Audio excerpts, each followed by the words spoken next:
misses a week. He misses 2 weeks. Yeah. He misses 2 weeks. Yeah, no, there's some inconsistencies there for sure. Yeah. Yeah, he got up so quickly. That was the thing, you know.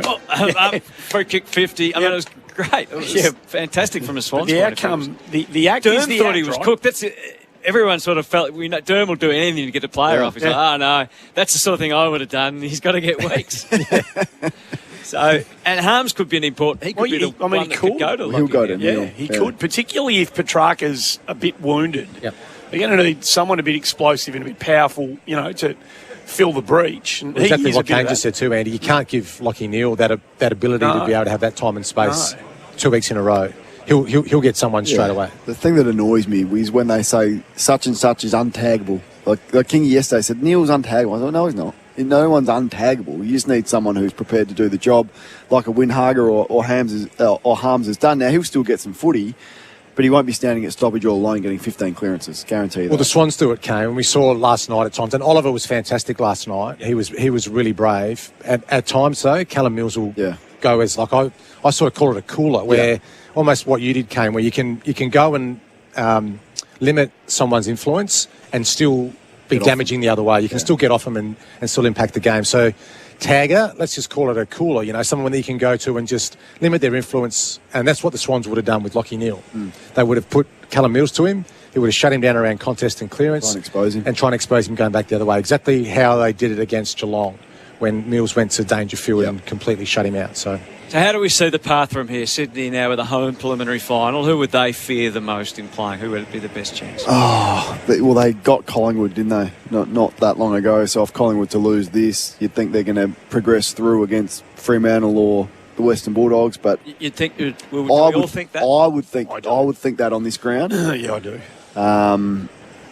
If the Dogs beat Fremantle today, They got the weapons. and Collingwood lose, do we then suddenly psychologically? I mean, we always fall for that. We always do. We always get sucked. But the buys sort of corrupted that as well, hasn't it? Jared's numbers Yeah. were. What if compelling. Darcy kicks 4 or something, and you suddenly go, "This is a different Bulldogs team"? Yeah, well, there's a lot of ifs. Can we just get through this one here? Well, you feel like the winner today is a 90% chance to be their grand final day. That's why the winner here Big day today the stakes are high today. has a nice, You don't want to go through the Swans at the SCG. clean path. Yeah. So we're 22 minutes away from the bounce, and we've got a few categories. We've got the anthem to get through. So let's set the scene, guys, about today's game and what are the big questions in your mind, I guess, that would have been in the minds of the respective coaches? Well, Sando and I did the game against Carlton with you, Murray, as well. So apologies for that. that one and again. it was Collingwood's ability to mark the footy across half-back. And when they mark the footy across half-back, and we know the names that will be down there, then they are able to just go. Now, so Nigel Lappin says to us, we've worked a lot on our contest method, I think he termed it, forward of the ball. So what does that mean? He wants an effort from his forwards to bring, with everything you've got, that ball to ground, and then he wants the contest and your ability to win ground balls in your forward half of the ground. So that does two things. It gives you the scoring opportunities, but it also denies Collingwood one of their biggest strengths, and that is that rebound quickly. As soon as they mark the footy, they've got the whole ground to go, and we've seen that in the Dacos boys and Pendlebury and the decisions Maynard, Noble that they'll make off half-back. So I'm looking out for how strong is the aerial contest from the Geelong forwards? Not how many goals Cameron and Hawkins are going to kick, and we love all that, but how many times are they going to bring the ball to ground and then win the ground ball in their forward 50 after that? I think it's going to be a much more difficult task for Collingwood's defenders today. Yeah, and this will sound strange. I think Geelong's biggest strength, which is their forward line, Hawkins, Cameron, and you throw in Stengel, the All-Australians, they've combined, Hutto, for 164 goals, those three players. What an incredible, powerful forward line. After that, though, Kane, the next highest goal scorer is Brad Close with 21, and then you're down to Smith with 12 and Guthrie with 11. Now, I know it's easier said than done, but can you limit the influence of those two talls? So Hawkins and Cameron, can you limit them to potentially 2 each? Yeah. Which means they've got 4. So then where do the rest of the goals come from? I know you say Dangerfield a wild card in there or not? That's where I'm going. Yeah. That's where I'm going. At least in this game, if for whatever reason Jeremy Howe and Darcy Moore can get on top of those two power forwards, Chris Scott's got the ability to throw Dangerfield forward. And we've seen him kick bags of goals just as a full forward. Yeah. Gary Rowan, of course, is the Rowan's played 9 games for 9 goals. So we know that he's got the ability to be able to impact that game too. So I think that's the only chance for the Pies today. Limit the tools and see if Dangerfield can get you. More about pre-game show as we get closer to the opening bounce coming up at Thirsty Camel Bottle Shops and Beaumont Tiles. $25,000 advertising giveaway. Go to iCanWin.com.au.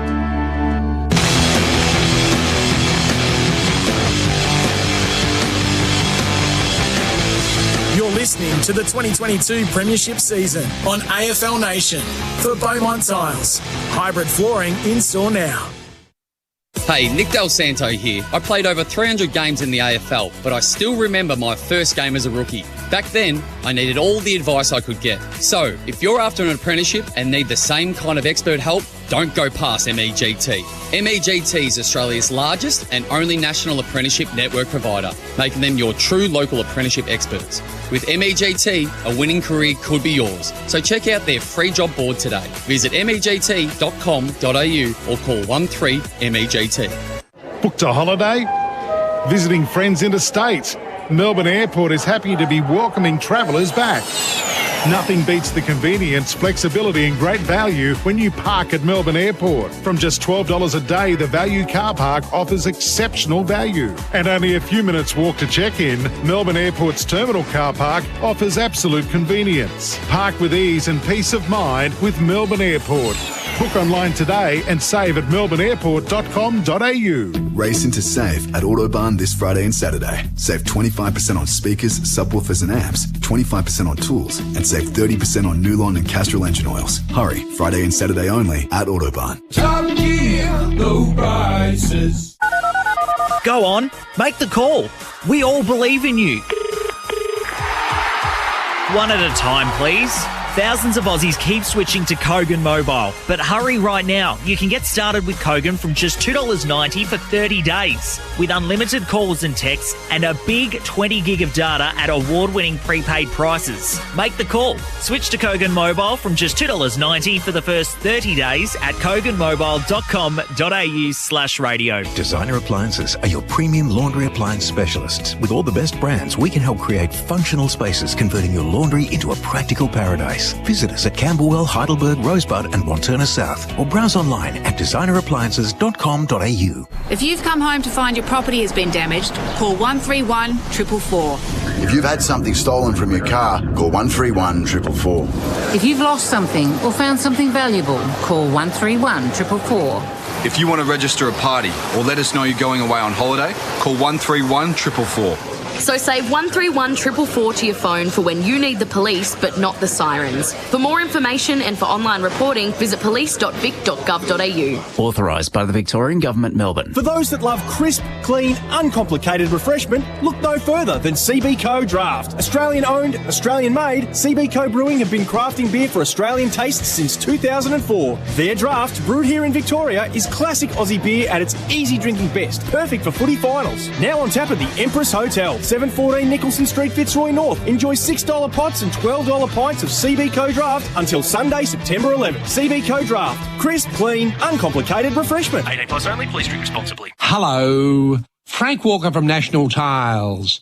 Prices are rising dramatically on almost all building materials. But National Tiles are bucking the trend with our amazing price bombs. Like Australian-made Carrara Shine wall and floor tiles, we've bombed the price from $49 to an incredible $29.95 per metre. That's right, National Tiles is bucking the trend with massive price bombs. So rush into National Tiles now and save. Hi, I'm Lenny. I am an NFT. And before I started using Coinly, even I had NF idea how to do my crypto tax. Coinly works out all your crypto, NFT and DeFi tax obligations in minutes. It's no wonder it's Australia's #1 crypto tax tool. So if you want to sort out your crypto tax, get into Coinly. That's Coinly with a K. Coinly! Great crypto, less taxing.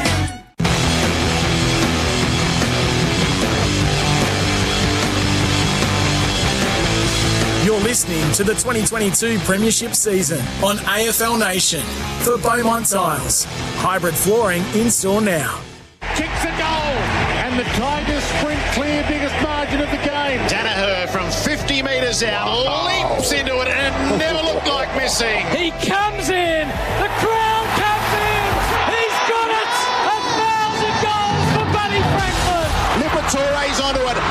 for Ugelhagen, couldn't take the mark. They swoop. Bontempelli! The Dogs are winning. Oh, don't tell me. Caleb's wrong on the siren. He turns, he snaps, he goes. Hawkins has kicked 5. Wheels out to the right. Max gives it the lots. Oh, it's raucous at the G now. Demons fans out of their seats to salute the skipper. Welcome to AFL Nation. It is the biggest stage of the opening round of this final series in 2022. Some 90,000 in the twilight on Saturday at the MCG. For the first qualifying final, the Cats finished 2 games clear on top. The Magpies have had a Cinderella run, unparalleled in league history, and here they are pitted against each other. The Cats, it's notionally their home game. They're in the white shorts, and when they emerged, there was a thunderous boo which went around the stadium. It is a Collingwood strong crowd. AFL Nation is for Tyre Power, your match day favourites for tyre safety, and McDonald's. Download the My Maccas app and get in the game today. Anthony Hudson and Gerard Waitley to call the game for you. Our pre-game show is for Thirsty Camel Bottle Shops. Answer the Camel's call, Thirsty Camel Bottle Shops. And Beaumont Tiles, $25,000 advertising giveaway, iCanWin.com.au. Our expert is Kane Corns. Kane, hello. Jared, wouldn't want to be anywhere else, would you? I mean, that finals feeling back in Melbourne. It's the best city in the world during September. Walking into the ground, the scarves, the Guernsey, everyone is in a good mood. Perfect conditions. You couldn't have asked for anything better. The crowd, the colours, just unbelievable. It's been a while. It's been a minute since we've been here. Got to lap this up and realise how lucky we are to be here. It is just so exciting, I must say. We've had 2 incredible games, and they would take some topping. I don't know what happens here, but as a stage, this was the one. This is the hottest ticket of the weekend. This was the one I wanted. This is the one you wanted to be here for. And you're right, the other 2 have been an absolute bonus. 2 different sorts of finals, haven't they? High scoring on Thursday night, and then that real high pressure final, synonymous with finals footy last night in Sydney, were incredible. And then today, 2 of the best teams to watch all year. I mean, if these 2 teams are on TV throughout the year, you're dropping everything that you're doing and you're watching with the style of footy they're playing. So then they're pitted against each other. Who can take away the opposition's strengths today? The tactical battle is fascinating. We'll be all over that from up here. And then the star players, storylines everywhere. What of Dangerfield? What of Selwood for the Cats? And what of Craig McRae, the coach at Collingwood? Scott Pendlebury, the amount of finals that he has played in a different team, in a different era, so many years on from the premiership that he had won. So storylines everywhere. You couldn't want for anything more today. There are shared heritages in every way, as Selwood and Pendlebury, so much of their careers have overlapped. In the coach's box, 2 teammates from the Lions dynasty in McRae and Chris Scott, and these 2 teams have played critical finals, not the least of which was the qualifying final of 2019. The circumstances were the same. The Cats had finished on top. Collingwood finished 4th, and they upset the order of things on that occasion. The Magpies, they would play a semi-final in the displaced season up in Queensland, and Collingwood were running on empty by that stage in 2020, and Geelong handed out a fearsome hiding. It's easy to think back to 2007. Geelong were looking for that drought-breaking premiership. Collingwood stood against them in a preliminary final and put the frighteners up them the whole way through the night.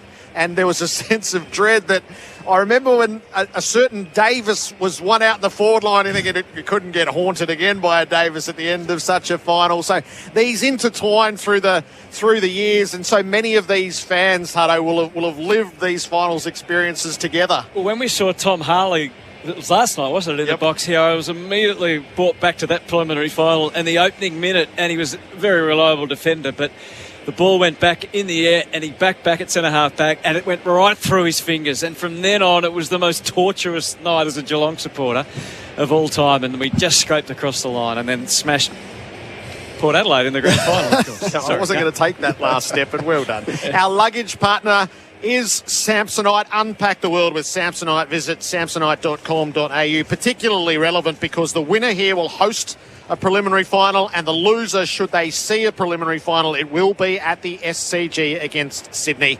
So the stakes are as high as they could be on that front. We packed our Samsonite bags on Thursday and headed to the Gabba to experience that, and we'll all do so again when the Swans host a prelim at the SCG, the first since the famous plugger behind all those years ago. And we've taken your calls across the weekend and we'll continue to do so for Star 21. 2021 Telstra Enterprise Partner of the Year.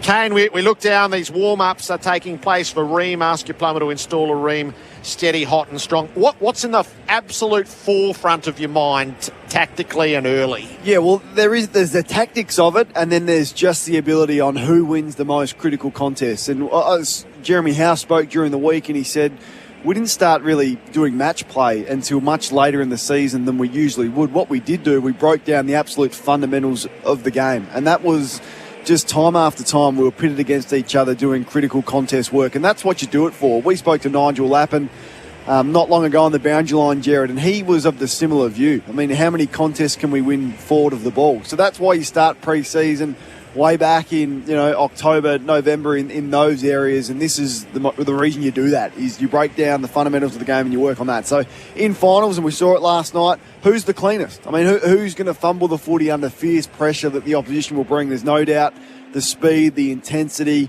the ferocity of the attack on the football, and the player goes up another level, and the best players cope with that in finals, and it is magnified on the biggest stage of all.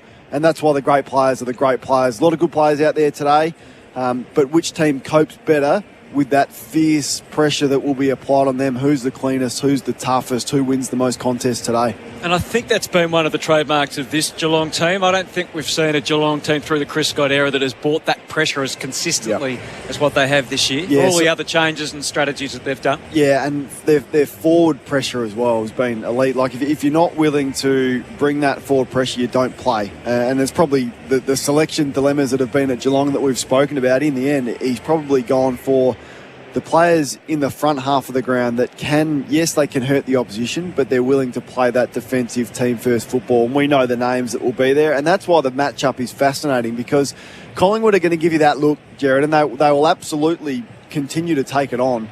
But those risks that they take, Geelong will make you pay, because they are the best team at turning the footy over and then scoring from that. So how brave are Collingwood going to continue to be?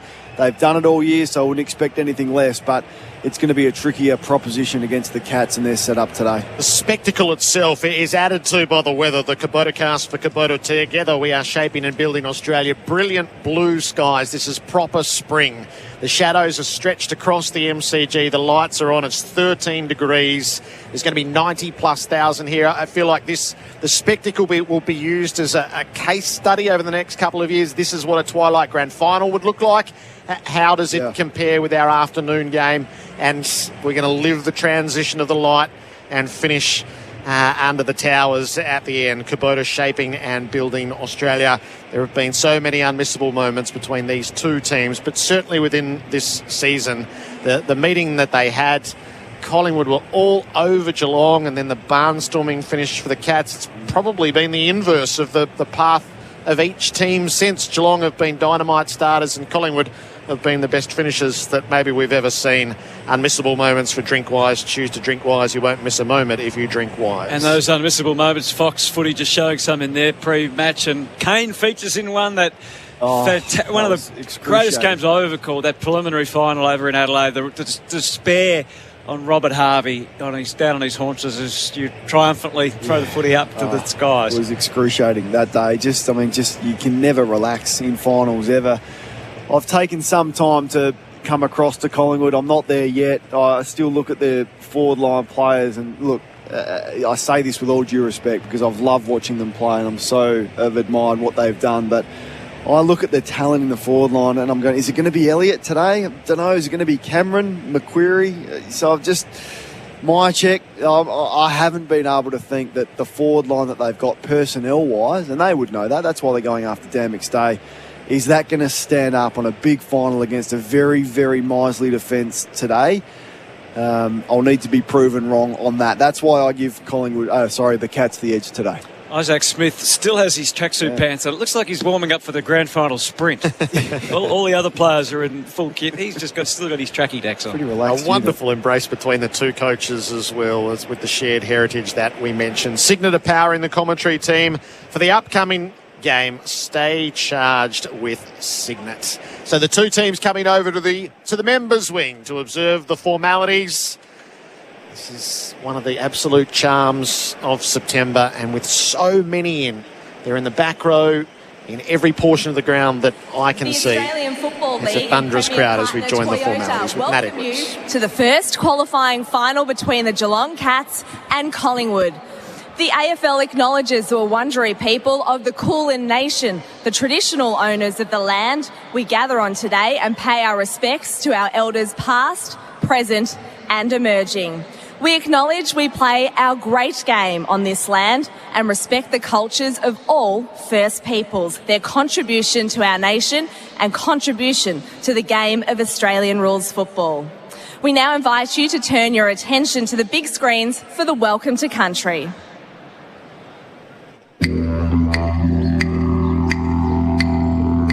I'd like to start off by acknowledging that today we are meeting on the lands of my ancestors, the Wurundjeri people, and I'd like to take this opportunity to pay my respects to my elders, both past, present and emerging, elders from all nations, but I particularly want to pay my respects to everyone gathered here today. Woman Jacka, welcome. Wurundjeri Balak, Yiminkundi Bik. The Wurundjeri people welcome everyone to land today. Wurundjeri, no, Budambor War, Kondi Nagnak, Dubban Bik, Bolik Bor, Tilikan. The Wurundjeri people want to look after and protect the land as they did long before.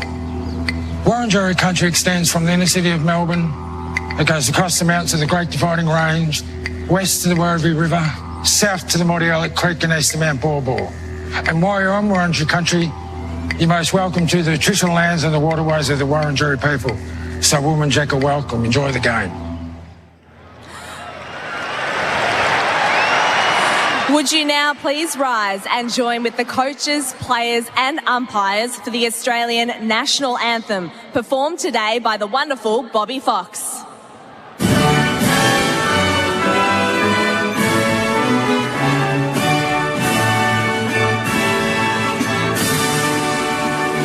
Australians, all let us rejoice, for we are one and free.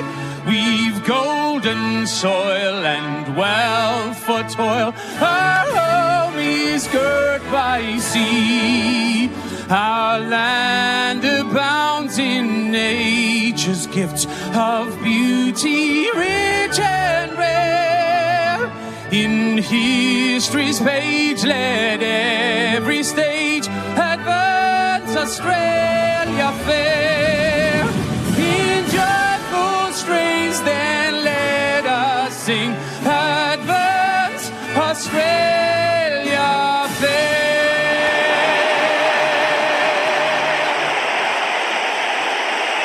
Well, that'll do it for you. Player or a spectator or a broadcaster alike, that will do it for you. We've been denied it for so long at this ground and in this city, and in the biggest imaginable way it's before us in the Saturday twilights. Kane Corns, just give us a final word. Oh, I for can't. Buy My Stock. Got excess stock, visit buymystock.com.au. Yeah, absolutely. So let's look at the start of the game. There's no doubt Collingwood have identified that their on-ball numbers aren't great, whereas Geelong's are. So there needs to be the personnel in there for Collingwood that I think they haven't maybe gone with full time. So does Pendlebury starting there as a result of that? It wouldn't surprise me if he did. Taylor Adams back into the side certainly helps in that area. So as we spoke about, the contest in and around that centre bounce area is going to be crucial, because if Geelong do get on top and they are supplying Cameron and Hawkins and Rowan and Stengel with quick ball movement out of the stoppage, then good luck to Moore and how defending that, because of how aggressive their defensive structure is with Collingwood. What Collingwood rely on, Jared and Hutto, is a real messy sort of stoppage situation, that even if they lose it, it's a high kick or it's a scrubber kick, and they've got really aggressive positioning, and then they go and then they win the ball off the rebound, not necessarily worried about the stoppage numbers, so to speak, but what happens post-clearance. But if Geelong get on top and it's clean out of there and they're chaining out of there, then good luck. It's going to be a really long day for Collingwood's defenders. So let's have a look at that. The on-ball division, who starts in there early? Have Collingwood identified that as an issue? Just noticing that Patrick Dangerfield looks as though he's going to start on the bench, which is interesting, considering I just spoke about that. Joel Selwood coming to the bench as well. So who would have predicted that Dangerfield Blight with Paul Couch and Mark Bester. It's been almost reflective of the year. That's a message. We aren't relying on these guys anymore. It's a full 22 that's going to get it done, and it has got it done all year for Geelong. So just repeating that news that Dangerfield and Selwood starting on the interchange bench for Geelong. That was the pre-game show for Thirsty Camel Bottle Shops. Answer the Camel's call. Thirsty Camel Bottle Shops and Beaumont Tiles supporting small to medium builders. We're on the countdown to the opening bounce for Tyre Power. Tyre Power, tyre safety experts week in, week out. First plays fourth. The rights to host an elimination final here on AFL Nation. You're with Anthony Hudson. It's the first Saturday in September. It feels like the last. Such is the atmosphere. A packed MCG. Geelong and Collingwood in the perfect centre bounce. Cameron up against Stanley, who overcommitted and went crashing into the centre square. It's towed away by Ginnivan. And then Guthrie gets first grasp for the Cats. Handball to Blitzar's not for long. Maynard started in the middle, and he already has a tackle. Ball up at centre half forward for the Pies. Give us some matchups shortly. Quickly thrown up. Stanley into the wrestle with Cameron. Got the tap. Cameron went a second time. Atkins forced his way through. Handballed in hope more than anything. Good collect by Jeremy Cameron, but couldn't go further. He was taken high, though. So you get that advantage of a free kick. Rolls onto the left. It's a low ball into the 50. Rowan! If ever a man needed some confidence in a big final and a mark inside the forward 50, it's Gary Rowan. Yeah, what a start it is. So that's from that stoppage that we spoke about, and Jeremy Cameron was up the ground. Jeremy Howe just dropped off him just for a brief moment. Cameron absolutely attacked the ball, won the ground level, won the free kick, and then he knows how the forwards want it delivered. He didn't hesitate. He just got it in there long. What a start for this man who comes into this game under pressure. He stands 50 metres out. He'll kick from 45. And he didn't make the contact he was after. A little jittery. It just sneaks in for a behind to the left as he tugged it that way. The Cats with a behind, and the Pies yet to score. More on the kick in to Nick Dacos, who is present and correct. He dabs the ball out to Howe, 50 away from defensive goal. He takes the next short option for Josh Dacos. The Magpies link it up with a kick mark out of defence. Lipinski with footy in hand. Right under the Shane Warne wing. Now the expansive kick down the line to the contest. And it is well marked by Johnson as he makes his final debut. A neat early touch. He's played it for Elliott. Spoil made from behind. Crisp plays. Crummer ran straight into the tackle of Zach Guthrie. Lost the footy. So too the next tackles as they were laid. And the umpire in to ball it up. Elliott to hand the footy over. Moore's got Hawkins. Guthrie's got, that Zach got the Elliott matchup. Terrific spoil there from Guthrie. Throw up 55 metres out from Collingwood's goal. They're kicking to the city end. Stanley got a little hand pass, but to go, he intercepted. Flicked forward by Pendlebury. Geelong through Atkins. Takes it towards the line, but it was dragged down before then, and he has been penalised. Holding the ball. That's Lipinski, who wrapped the arms around and would not let go, Tom Atkins. Yeah, he broke the first one, didn't he, on my check, but then it was the second one that got him. That's what Sydney did last night. So that pressure, Collingwood have been elite at that all year, and it's been a really nice start from Collingwood. They look settled. Around he goes, 20 metres, and puts it through. The first goal is a Collingwood goal to Patrick Lipinski, playing his first final for Collingwood. Yeah, well, they worked the ball down from a kick-in, didn't they? A little bit too easily, I reckon, if you're from Geelong. They were just sagging off the ball movement. Then Johnson took a big contested mark down the line. That's going to be pivotal. So all of a sudden, backline transition down the outer wing, and it ends up in your forward 50 where they lose the clearance, the forward 50 clearance, but that secondary pressure and that tackle pressure, it wasn't the first one on my check, but it was Lipinski. Atkins was looking for the boundary line. It was the right decision. He had prior opportunity. It was a good umpiring decision, and then that ability to finish. So Rowan misses up one end, really gettable opportunity. That sucks the oxygen out of it. Lipinski kicks a 50-51 at the other end, and all of a sudden 70,000 Collingwood fans go nuts. Dangerfield and Selwood are still watching on from the bench. Stanley wins the tap. After the footy, though, is Pendlebury. He slipped over as he was going to gather. Cameron is in and under. Atkins wraps him up. The ball is in motion, though. Pendlebury out the back to De Goey. Shot the hand pass out in front of Crisp. Has the time to gather around the laces and give it to Noble. Kicks the pies wide to half forward. It runs away from Lipinski and out of play. So just those early ground balls around the stoppage. So De Goey's going to be crucial in that. Crisp is a really clean player in and around there. So I feel like it's been a really nice start from Collingwood. Nothing flashy, but good, solid finals footy. Main corns for buymystock.com.au. Stanley reached over the top and won the tap. Off the ground went Atkins and the follow-up, but knocked it to Nick Dacos, who got monstered by Rowan holding the ball. If he's feeling his back, it'll be doubly so now. Rowan's up on the wing with the resulting free kick. He's going to chance his arm to half forward. Big milling pack. Blitzsav stood his ground. Murphy the spoil. Noble underneath, tackled by Stengel. They all tumble to ground around it. Umpire has a good look. Henry's got a tackle going, but Murphy was granted the reprieve. It'll be balled up 60 out from the Geelong goal. Yeah, Henry forward is interesting, isn't it? At the moment, it's tapped down the throat of Guthrie. Breaking through the tackle, Stengel gave it back to Cam Guthrie. A bouncing kick, which he didn't make good contact with.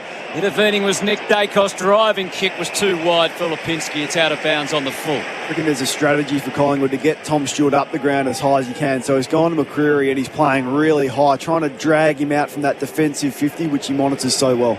Mitch Duncan makes the full assessment, then keeps it wide. Hawkins is behind more, and Murphy was there in support. And he fists it over the line and out of bounds. The Henry ones probably just didn't have the matchup because of how small Collingwood are, really. There's no real key down there. De Koning's got Myercheck. Guthrie, we've spoken about, will take Johnson or Elliott, and Stewart's got McCreery. So Selwood's on the ground, so Cox off the ground, and I guess that makes sense as Hawkins taps it forward. Pies well represented. Tap from Howe to De Goey. Smash went the intercept. Whacked out of midair by Hawkins. It's back in dispute, not for long. De Goey controlled, little grubbing kick out wide for Josh Dacos, who couldn't grasp it before it went over and out. So it's 1 goal to Collingwood, 1 behind to the Cats through 6 minutes. Tyre Power, tyre safety experts week in, week out. Right half forward for the Cats, tossed into play. Cameron front position, Stanley over the top. Blitzavs is doing the ruck roving, hands it off to Selwood, guides it into the pocket. Hawkins threw himself at it, made no contact. Murphy onto the loose ball. Hand pass to Nick Dacos, buried in the back pocket. Had the poise to fashion a kick, and he did it so well to Cameron. He's going to link the hand pass up to Josh Dacos. Shot it forward of the play. Lipinski's been busy early. Guides the kick for De Goey. Tumbles over and takes the mark in the process. That's to reach halfway without hesitation. Sweeps the hand pass to Noble, who kicks from Myercheck. Stewart from the side made the spoil. Buse is on the tidy up. Hugs the boundary with the kick, but he's given it straight up to Josh Dacos. What judgment from Tom Stewart to leave his man McCreery about 40 metres away to make that intercept, but it's coming back in from Dacos. Pins back the ears, drives into the pocket, and Stewart again commands the air and takes the mark. He's going to have to be wary, isn't he, Hutto? So he wants to come up the ground and get him out of that position, but Tom Stewart, as soon as he senses you're irrelevant, he'll just let you go and he'll get back to that spot. A good couple of seconds for Tom Stewart there. Hangs it up down the line. Hawkins and Stanley compete in the air. Noble waited behind, and that was a good call. He flicks the hand pass forward to Goey. Crisp, beautifully guided, and Johnson takes the mark for Collingwood. In a very, very dangerous position. Not a lot of angle to speak of. And he's only 20 metres out. Well, De Goey's running hot for Ream, steady, hot and strong. He's already up to 7 Stacey Steele shed stats as Johnson's going to go around the body here. I'll let you call it home. Yeah, it doesn't have to go too far around the body to get this right to the city end. Collingwood's second goal. Oh, he's overdone it. It's almost on that angle. It should be easy. Yeah, it's such a beautiful kick as well. We'll question, as soon as you miss, you question whether that was the right option. But Geelong having real trouble exiting their defensive 50. Dangerfield and Taylor Adams into the fray from the bench. Long kick in. Blitzavs the spoil from behind. Selwood did the roving. Set it up down the wing, but Moore, well positioned, takes the intercept mark. Releases it quickly to Nick Dacos. Guides it up to Josh, who takes the mark. We're just back off at half forward 31 It's a positive disposals, start for yeah, Collingwood, 31 disposals to 15. Cats can't get their hands on the footy. Josh Dacos kicks it up into the forward pocket. Elliott had a fly. Mychek got hands to it. De Koning underneath, shuffled it around in close confines. Kolodjasny and Henry, and now Isaac Smith against the behind post. By the time he kicked it, Elliott had got across his boot and smothers it over the Little boundary. wins, isn't it, Jared? Great call, little win. So you got the Lipinski one on Atkins, turned the footy over in your front half. Isaac Smith looked up, didn't know where to go. Great smother. Cameron claimed the space on the throw-in. Adams tried to burst through, back to Cameron. Quick snap. Just offline. It's a minor. Collingwood peppering at the moment through the first 9 minutes. Alarm bells going off everywhere. If you're monitoring the stats up there in the Geelong coach's box, smashing them around the footy, smashing them in contested footy, inside 50s and total disposals. The safety steal sheds. Duncan ran it into the field of play. Hand pass to Smith, untidy back to Duncan. Took a while to get hold of it. Kick away in the nick of time. It's a hurried effort though. Side bottom drop. What would have been the intercept mark? Crisp is there though to gather. Gave it to Moore. Collingwood back inside. Ginnivan's the target. Over the top, Kolodjasny punched it over the boundary. Just living in their forward 50. They cannot progress the ball past the logos on the centre wing. If you're listening to us, feel like Hawkins has got to come up higher in the ground just for a moment, just to provide his defence a target. Pies by 7 on the Robot Building Supplies scoreboard. Robot's got a tap, comes the way of Hoskin Elliott, dragged down off it, then slapped it straight over the boundary. He won't get away with that. It's insufficient intent. So this is where they've been breaking down. So Dangerfield's got the footy from that insufficient intent free kick. He looks up, so Hawkins is there. He's going to switch it, and this is a good move. And across the face of goal to Stewart, who completes to the far side for Zach Guthrie, who can go on a bouncing run. He's got De Koning 25 further afield, and he duly honours that. De Koning has a long look down the worn wing and follows through with the kick. Cameron's up into the pack. How those stood his ground in front. They're impassable at the moment, the Pies. So well set up behind the footy. Short to Josh Dacos in the fluorescent yellow boots. He stands under the light tower. It is a glorious sight at the MCG. A packed crowd. Collingwood have made the start. Not reflected on the board yet. Long kick. Ginnivan waits at the back. Gets his moment. Blitzarves has 3 crashing in. He went to ground. No prior. It's a ball up 35 metres out from a goal that is being peppered at the moment. Perfect for Collingwood now, because then you set up behind the ball. Total control is just living time in forward half at Collingwood's end. Blitzarves tried to wrestle it clear. On the move, McCreary. Was he taken high? No. The tackle adjusted. Now Adams buries his opponent into the ground. And it's a ball up again, 30 metres out from goal. Tense times for the Geelong defence. Collingwood 1-2-8, Geelong 1 behind. Cox is down on the boundary at the next pause in play. Cameron and Blitzarves got all tangled up. It fell the way of McCreary. Hand pass to Elliott from a familiar pocket. It was touched on the way through, and it'll be taken over the line by Henry. He absorbed the tackle of Johnson and leapt through for the conceded score. Collingwood by 8, Coxie.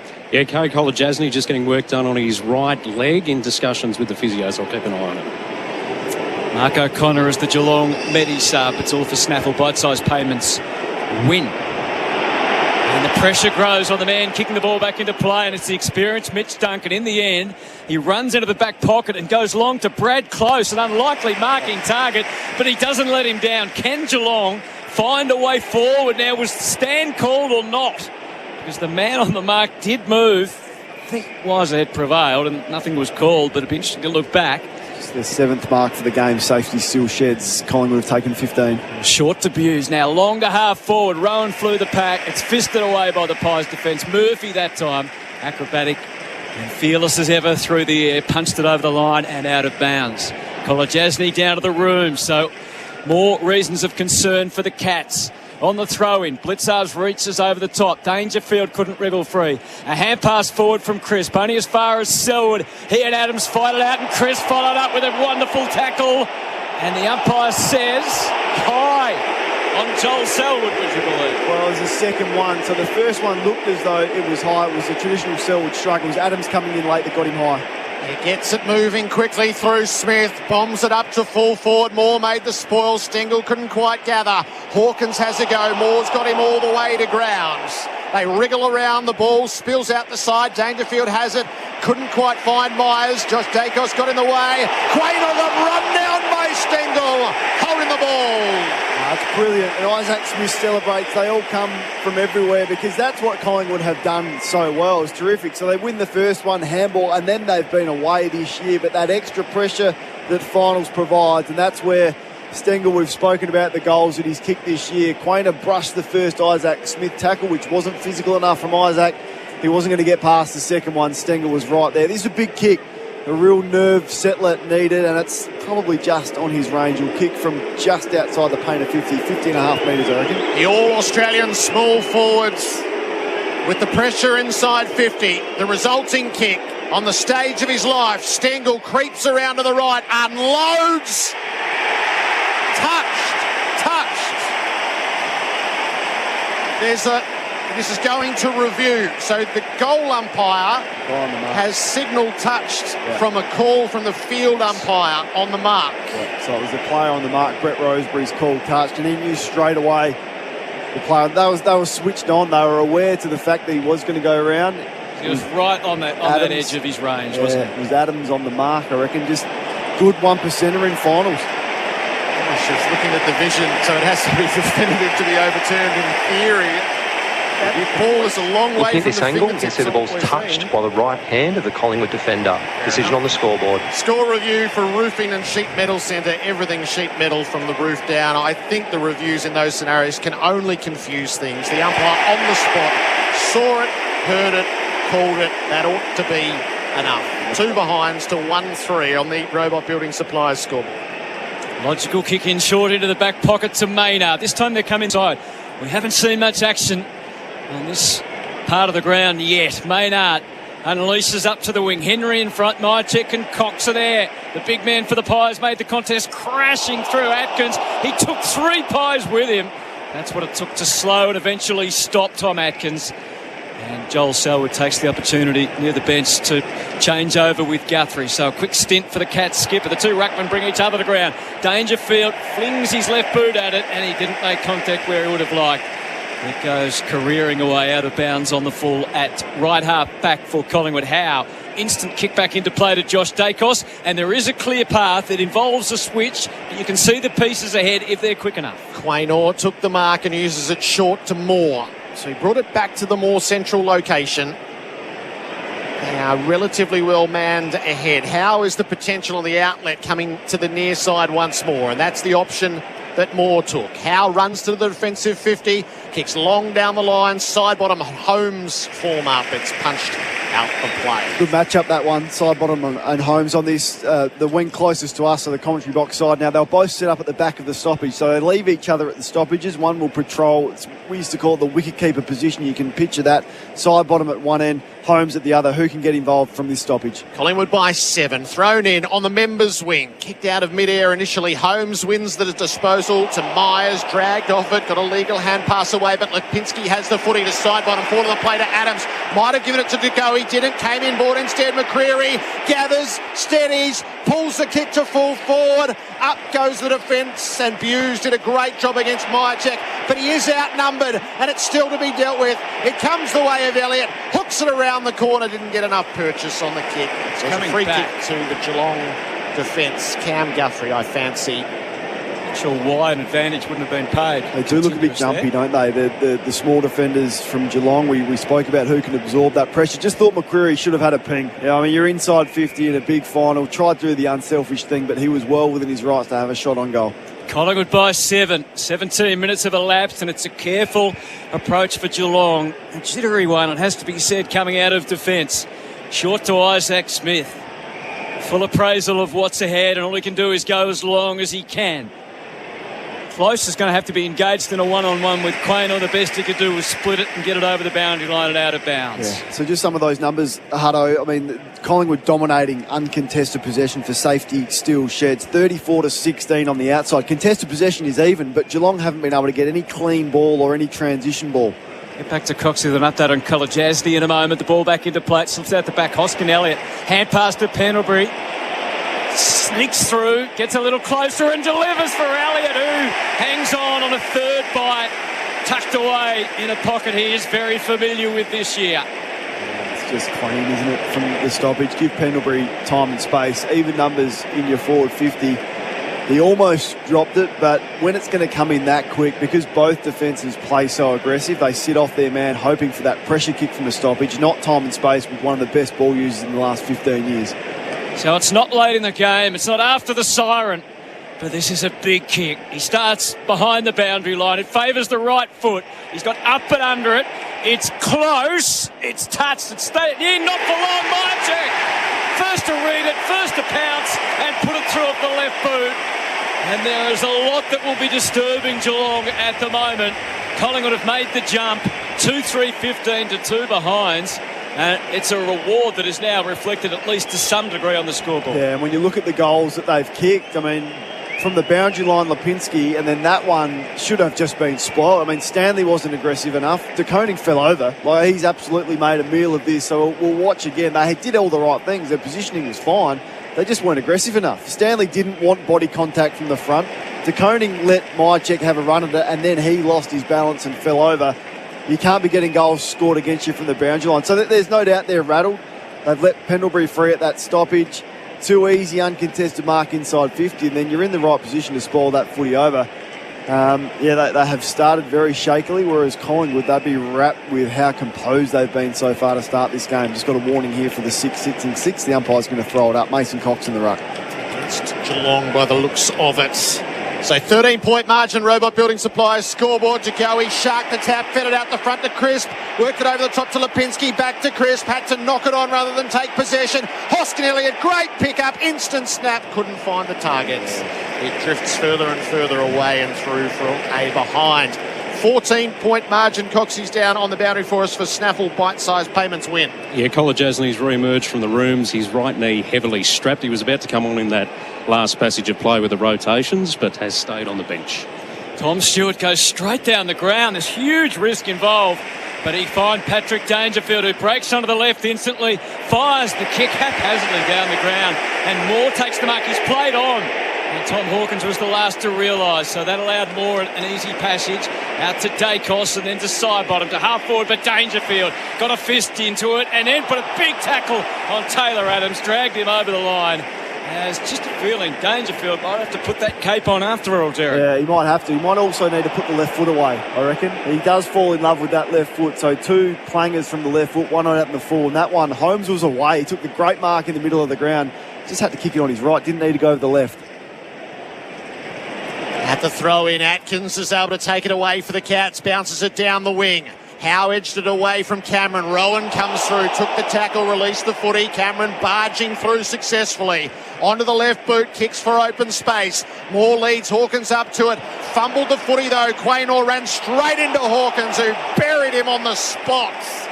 Ball it up. It looks a bit flat-footed, Tom Hawkins. Just to let him be led to the ball there from Darcy Moore, but great one-on-one contest. First from Rowan on centre wing, and then Cameron really inserted himself physically on this game. Collingwood by 14, Cats in attack. Cox down to Crisp, gets the clearing kick near centre field. Zach Guthrie, good piece of judgment. Takes the overhead mark. He's a good player, isn't he? One of the more improved players in the competition, Guthrie. Straight back to the 50. What's he going for? Rowan. Cox got a hand in. Cameron Guthrie's the crummer. Couldn't gather. Nick Dacos got it over to Degoe. Josh Dacos on the spot. Degoe giving ground. Close is closing. Josh Dacos did well. Got it to Howe. Bumbled the kick out to Crisp. Atkins is right on his hammer. Ball back into dispute. Buse with a hand pass to the side. Cameron onto it. Feeds it to Selwood. What's he got? Spins out of trouble. Retreats a little. Henry kicks inside 50. Rowan's got 3 against him. Almost marked. Follows up. Ginnivan went the hard bump. Ball back into dispute. Selwood out the side. Stengel tracks it. Ginnivan took it. Stripped of the footy. Adams has a go. Lost it. Hawkins out the back to Rowan. Frenetic stuff. Now to Selwood. Chasing a loose ball. He's hot. He fed it out near Holmes. Cameron disputes it. Noble arrives. Rowan wrapped him up. Hand-to-hand combat. It's neutral. Fans of both persuasions roar for their gladiators. As good as you'll see. That is finals football, summed up in a minute piece of play. Just effort after effort, contest after contest. Terrific at the G. And brilliantly called, tapped down by Stanley. Selwood in the heart of it all. It took two to stop him, but stop him they did. Quaynor and Pendlebury throw up in the shadows of the members' stand. Cox got the tap for Collingwood, charging through Holmes. It bounced back to Cox, smothered though by Blitzars. Hunger for the football. Selwood too hungry, overran it, goes again, ducked into a tackle, couldn't get out. Crisp clean. Collingwood fans on their feet, but have to settle. It's a clear free kick. He got over the top of the shoulder, clear free kick. He's head over the footy. You've got to protect the player going for the ball. Did not duck, did not shrug. Not paid. Tap down to Atkins. Hard to release into any sort of clean space. A fluky kick off the ground from Rowan was too close as he hugged the mark. It didn't go far enough according to the umpire, so it's another ball up. We get 120 minutes of this. This is going to be phenomenal. Cats having some rare moments in their forward 50. Noble's kick is smothered. Rowan shakes clear. Stengel over the top. Myers had to wait. Didn't take possession. On the arc. Jeremy Cameron misses. It wasn't far off. He trapped it. He snapped it. But he missed. 13-point margin, Robot Building Supply scoreboard. Robot's got it. Moore went decisively out to half-back for Hoskin Elliott. The Pies have got the field beautifully set. Up to Elliott. Inside 50. Lipinski is alone and unattended. He marks and calls for calm. Now he's going to use it into the pocket as Josh Dacos ran on. So the angle is tougher. He's closer, but I don't know whether the percentages say that was the right play. We'll find out on the results. I reckon the interchange has cost Geelong there. That's maybe why they were a man down. Josh Dacos, he does know his way around the sticks. Has done since birth, you'd think. A step in from the boundary, opens the angle, hooks, a goal. Of course he did. Josh Dacos gets at one end what Jeremy Cameron couldn't at the other. And the margin is 19 points in the Magpies' favour. Deep in the opening term. 3-4-22 Collingwood. 3 behinds Geelong. Robot Building Supply scoreboard. Robot's got it. Peter Dacos is going nuts. He's on his feet. You can't switch off.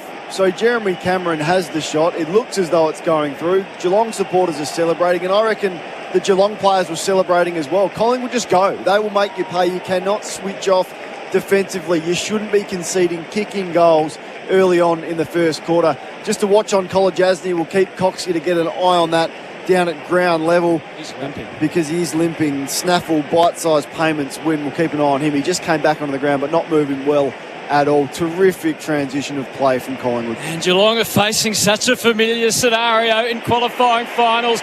De Goey just got away from the lunge of Dangerfield, and Crisp gathered it superbly. Ginnivan's coming, he got a little nudge. Zach Guthrie took the mark, and the umpire paid the mark, and he bounds away onto the southern wing as Collingwood fans scream in anger. The long kick goes out wide, in dispute in the air and at ground level.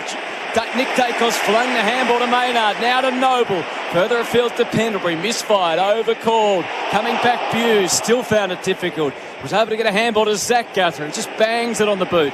And it's high and not very mighty. Two Geelong players crash into each other. The crumbs are with Noble. A hand pass to Moore. A rare fumble from Crisp, and that allowed and invited the Geelong pressure, and two went in to force a stoppage. Just running hot, Ream steady, hot and strong. Jordan De Goey's had 9, 4 of those clearances. Blitzarves rucks against Cox. Great tap down to Dangerfield. Hammered it forward off the right boot. Cameron against Moore. It goes to the front. Myers gives it back to Jeremy Cameron. He could have passed it. He had a shot. And this time, he hit the spot. At long last, Geelong has a goal. And that should settle some qualifying final nerves. And it's Jeremy Cameron who steps up. 1 goal, 3-9. To 3-4-22 at the MCG. Yeah, he looks sharp, doesn't he? I mean, Rowan and Cameron, for me, you're right. He had Isaac Smith just to his left, Hutto, but he didn't even think about it. He missed the previous snap from a similar angle, but further out. That one he was making no mistake. So the ones that have the real energy for me for Geelong has been Gary Rowan and that man Jeremy Cameron. They've won a significant amount of one-on-one contests, and he's done it in a different way. He hasn't looked like getting it on the mark. All of his possessions have basically come at ground level. It was a goal against the run of play. It was a goal from stoppage. Dangerfield forcing it through, win a ground ball in your forward 50, and then let your star players go to work. Ball back in the centre circle thanks to flight set, a 13-point Collingwood lead. Cox wins the tap. Dangerfield and Adams go to work. And I don't think it will be settled other than by an umpire. Oh, no, it was pulled in by Adams as the adjudication, and it's going to be a Blitzards or Dangerfield free kick. Dangerfield to take it. It was a decent old skirmish. It's a free kick going Collingwood's way. It's been reversed. Against Isaac Smith. So they're all at odds. It ends. Adams goes quickly. Elliott's his target. Kolodjasny the spoil. Mopped up by Stewart. Uses DeConing and now Henry and Holmes on the way out. He just lacked composure, didn't he, Taylor Adams? Because every Collingwood player was in front of that Dangerfield kick was what was going to be. He just needed to hold it up and wait for his numbers to equalise forward of the ball. Holmes long down the line. Quaynor has a good run at it. He knocked it away and left Cox to do the crumbing. Hand pass to Maynard. Brushed his way around Stanley. Used it quite well too on the bump. Adams just a touch rusty. Got himself into a bind. Hand pass to Pendlebury. Threw it onto the boot. No real direction about it. Kolodjasny against Hoskin Elliott. Hoskin Elliott laid the tackle. Ginnivan's going to escape out the back with the loose ball. He's kicked for Elliott. Deep in the right forward pocket. He has the mark down in front of the Social Club. I think he was a bit lucky there because Kolodjasny was taking the ground, wasn't he? He didn't have the foot. He should have been a free kick, but he looks gone. I wouldn't be surprised if they make a sub on that. They'll try and delay it as long as they possibly can for rotation's sake and just in case someone else goes down, but he cannot move. Jamie Elliott's the opposite pocket, looking for his first. He hooks it at goal. It is near side all the way. A couple out there, Collingwood. 3-5-23, Geelong 1-3-9 Robot Building Supply scoreboard. Robots got it. Quarter time can't come quick enough for the Cats, it seems, at the moment. Stewart kicks in short and direct down the line to Dangerfield, hugs it to his chest, and now turns and kicks to the southern side. Equal numbers there, and the Cats are well represented. Stanley should have taken the mark. He didn't. Now is a free kick for some holding, and it's going Collingwood's way, and it was there. Got a poor start, Stanley. Missed the spoil, dropped that uncontested mark. He can do that. He can look like a top 10 player in the game. He can also look like a bottom 10 player. He looks bottom today. Oh, there's a smother on the Pendlebury kick. You don't see that too often. It ricochets out to Noble. No damage done yet. And a hand pass for the full recovery to Pendlebury, he did slip through. He just got boot to ball as he was tackled. And the siren sounds. Collingwood have owned the first quarter. It looked grim for the Cats until Jeremy Cameron kicked a late one. And as it stands, Collingwood have a 14-point advantage. 8 scoring shots to 4. They are 3-5-23, leading Geelong 1-3-9. Josh Dacos, Myercheck and Lipinski with the singles and Cameron for the Cats. AFL Nation for Tyre Power, tyre safety experts week in, week out, and for McDonald's. Download the My Maccas app and get in the game today. That quarter on AFL Nation was for Robot Building Supplies. Robots got it.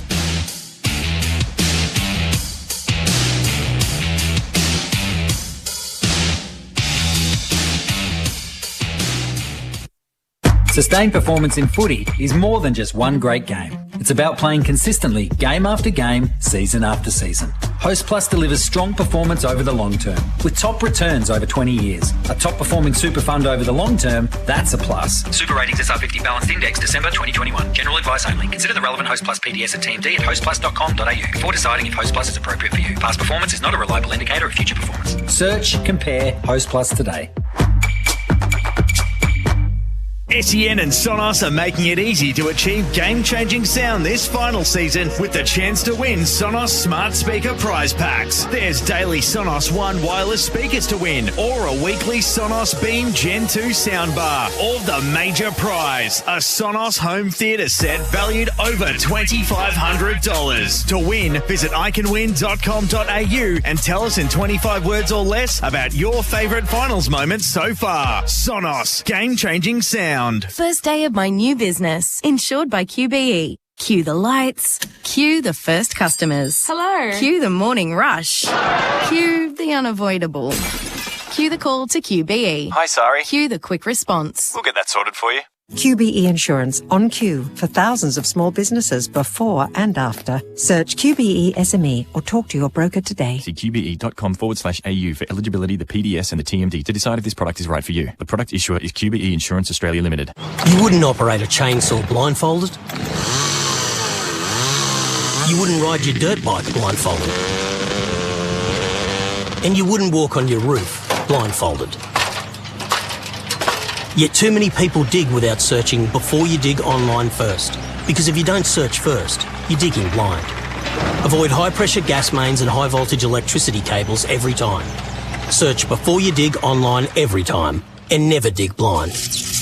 Whether you've driven to work, caught a plane, hit the pub, or watched the game this week, you would have seen a big screen video installation along the way. We entertain audiences with our innovative big screen solutions. Visit bigscreenvideo.com.au to see how BSV can bring your space to life. Get the power of safer tyres before you go on holidays. A road safety message from Tyre Power. Correct tyre inflation is the single most important part of tyre care. It helps keep them in good condition to provide optimum performance and maximum life. The best thing you can do before a long journey is check your tyre pressure and top them up with air if needed. And don't forget to check the spare tyre too. Get the power of expert advice. Get the power of Australia's biggest independent. Visit tyrepower.com.au for your local owner operator.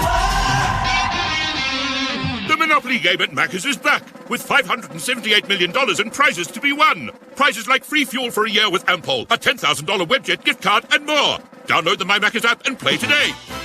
Ends 18th of October. For full terms, visit mcdonalds.com.au. If there's one sound that means it's September, you'd agree this is it. And nothing goes better with footy finals than a Thirsty Camel. Bottle shop, that is. With great specials like VB, Carlton Draft or Great Northern Super Crisp 3.5% 10 packs, $23.99. Jim Beam or Canadian Club 1 litre, $57.99 or $50.99 for Hump Club members. The Camel is calling this September. Find your local at thirstycamel.com.au. Ends 4th September. Prices may vary in country areas. Hydrate responsibly. The short-range forecast is for an epic early summer in the Northern Territory, with great weather, spectacular landscapes and heart-racing adventure. Why wait till December? It's already summer in the NT. So ditch the cold weather and head north. Seek different. Seek an early summer holiday in the Northern Territory. Different in every sense. Visit northernterritory.com/summer today for exclusive NT summer deals and offers.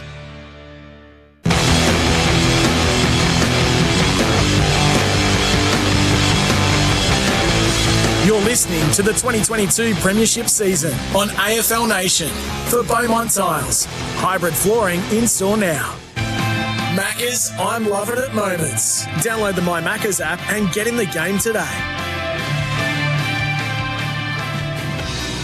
Around he goes, 20 metres, and puts it through. The first goal is a Collingwood goal to Patrick Lipinski. Hand pass to Pendlebury, sneaks through, gets a little closer and delivers for Elliott. He starts behind the boundary line. It favours the right foot. He's got up and under it. It's close. It's touched. It's stayed in, not for long. Myercheck. First to read it, first to pounce and put it through off the left boot. Myers gives it back to Jeremy Cameron. He could have passed it. He had a shot. And this time, he hit the spot. Macca's, I'm loving it moments. Download the My Macca's app and get in the game today. Collingwood by 14 points. Around the grounds for Kangan Institute 13. TAFE.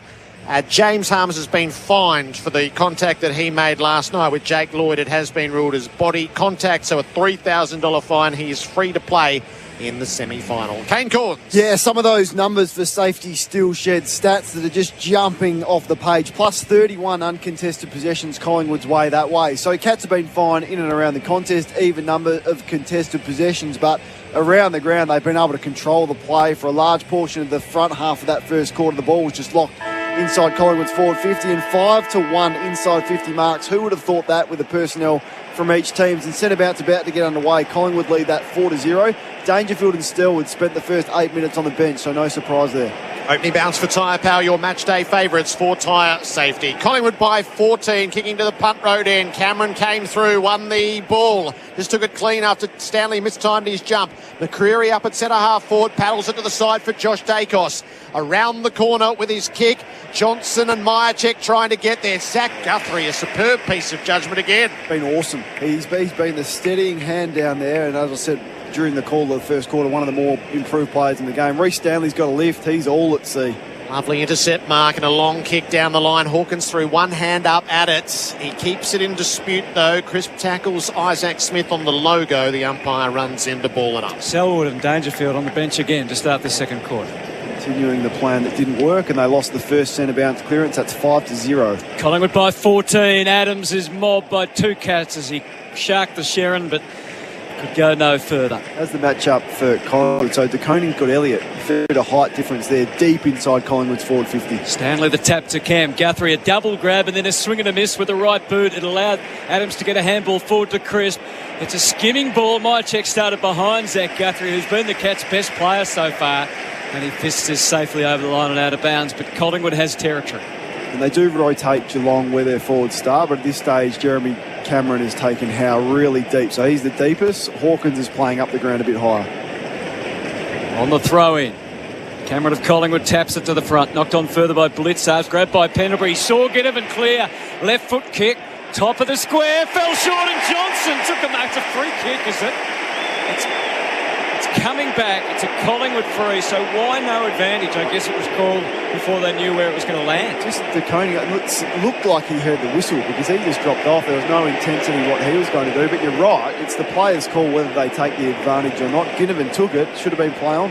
Pendlebury was able to find Maynard onto the left. It might be a goal anyway. No, it's across the face, and it's marked by Johnson, but he was over the line this time. Just slow to react, aren't they? They're just half a split second off. Geelong. Check this.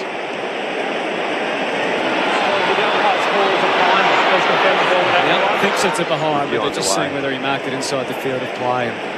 He was pretty confident. He called it a point straight away, and then he's second-guessed himself and gone, we've got to go upstairs just in case. And once again, that vision is going to be inconclusive.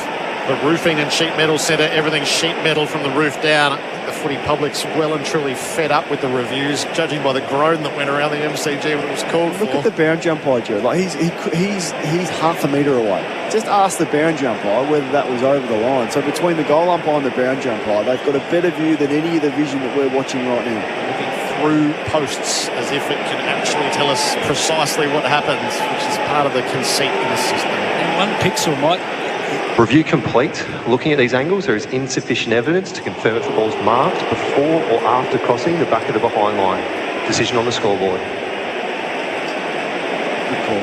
It's behind to Maynard, isn't it? Got to get some of their key players moving here. The Cats, Zach Tui hasn't touched the footy. Mark Blitzarves, the All-Australians, had one. Brad Close, one. Tom Hawkins, just one kick as well. So some of their best players hardly touching the footy in a whole quarter of footy.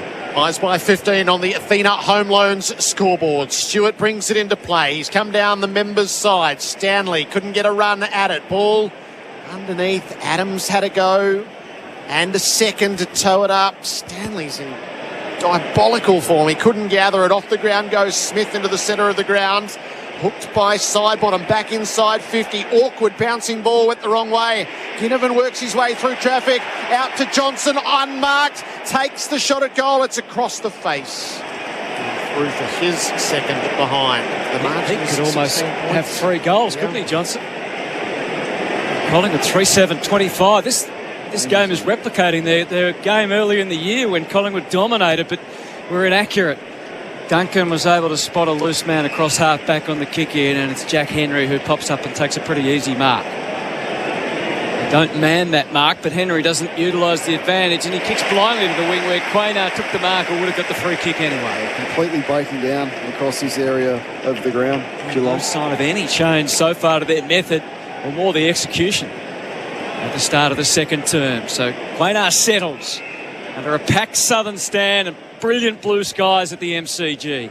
Kicks up to the 50, kicks wide. Elliott from the side. Stewart flew every inch as high. Got the spoil down to Buse. His kick immediately smothered. Lipinski whacked away. It fell for Buse. He tries to get some run, but ran straight into a dead end. Stripped to the footy. Play on the call. A hurried kick from Holmes back to the wing. Maynard this time with a fist. Loose ball. Jeremy Cameron got physical. He got the handball and took a couple of pies with him. Out from Stengel to Smith. 55 metres out from goal. He missed Gary Rowan. He missed the goals. Rowan might just pick it up inside the boundary line. He did! And then he kicked in the wrong part of the ball. It floats high. 15 metres out. Cameron flew. Couldn't take the mark. Grabbed calmly by Pendlebury and he gave it off to Howe. He blasted out. Will that be insufficient? I think it would be. Yes. Quickly straight back in by Holmes into the pocket. Hawkins got himself clear. He was too strong for Jeremy Howe that time. A big win, isn't it? It's a big win. There was a big win just in the forward half from Cameron as well. He looks sharp. Tom Hawkins doesn't, but that's the perfect Tom Hawkins kick. That's the one you want. Always going to be too strong for Jeremy Howe in that one-on-one contest. A nice moment of play from Geelong. Big kick coming up. Yes, he's going around the corner as you'd expect. He gets it all together and puts it through from 40 metres out, Tom Hawkins. He's on the board, and so are the Cats in this second term as the margin is reduced to 10. Yeah, so then you look to the interchange bench and you get the first rotation, and it's Dangerfield and Selwood. So perhaps they're saving them both up and really managing their minutes for the second half. So to mitigate the damage that could have been done in the first part of this second quarter with Dangerfield and Selwood on the bench, then you get the first goal and then you get them fresh into the centre bounce is a bonus. But yeah, a lot of danger signs for Geelong. Haven't been able to transition the ball. For me, there's been a couple of players, though, that have been really reliable. Guthrie, we've mentioned. Cameron's been awesome with his ability to win the one-on-ones. And Gary Rowan's been sharp as well. But apart from that, it's been all Collingwood. But you look, and there hasn't been any damage done on the scoreboard, which is a relief for Geelong. Bounce in the centre circle. Thanks to Flight Centre, your front row seat centre. Collingwood by 10 points. Stanley and Cameron go to work. Stanley nudged it forward, didn't take possession. Selwood did. Tackled by Cameron. Was able to release the footy. Crisp had a play, knocked it up to Tui, then tackled him and dragged him off the ball. Dangerfield dived on top of it, but he has been able to release it.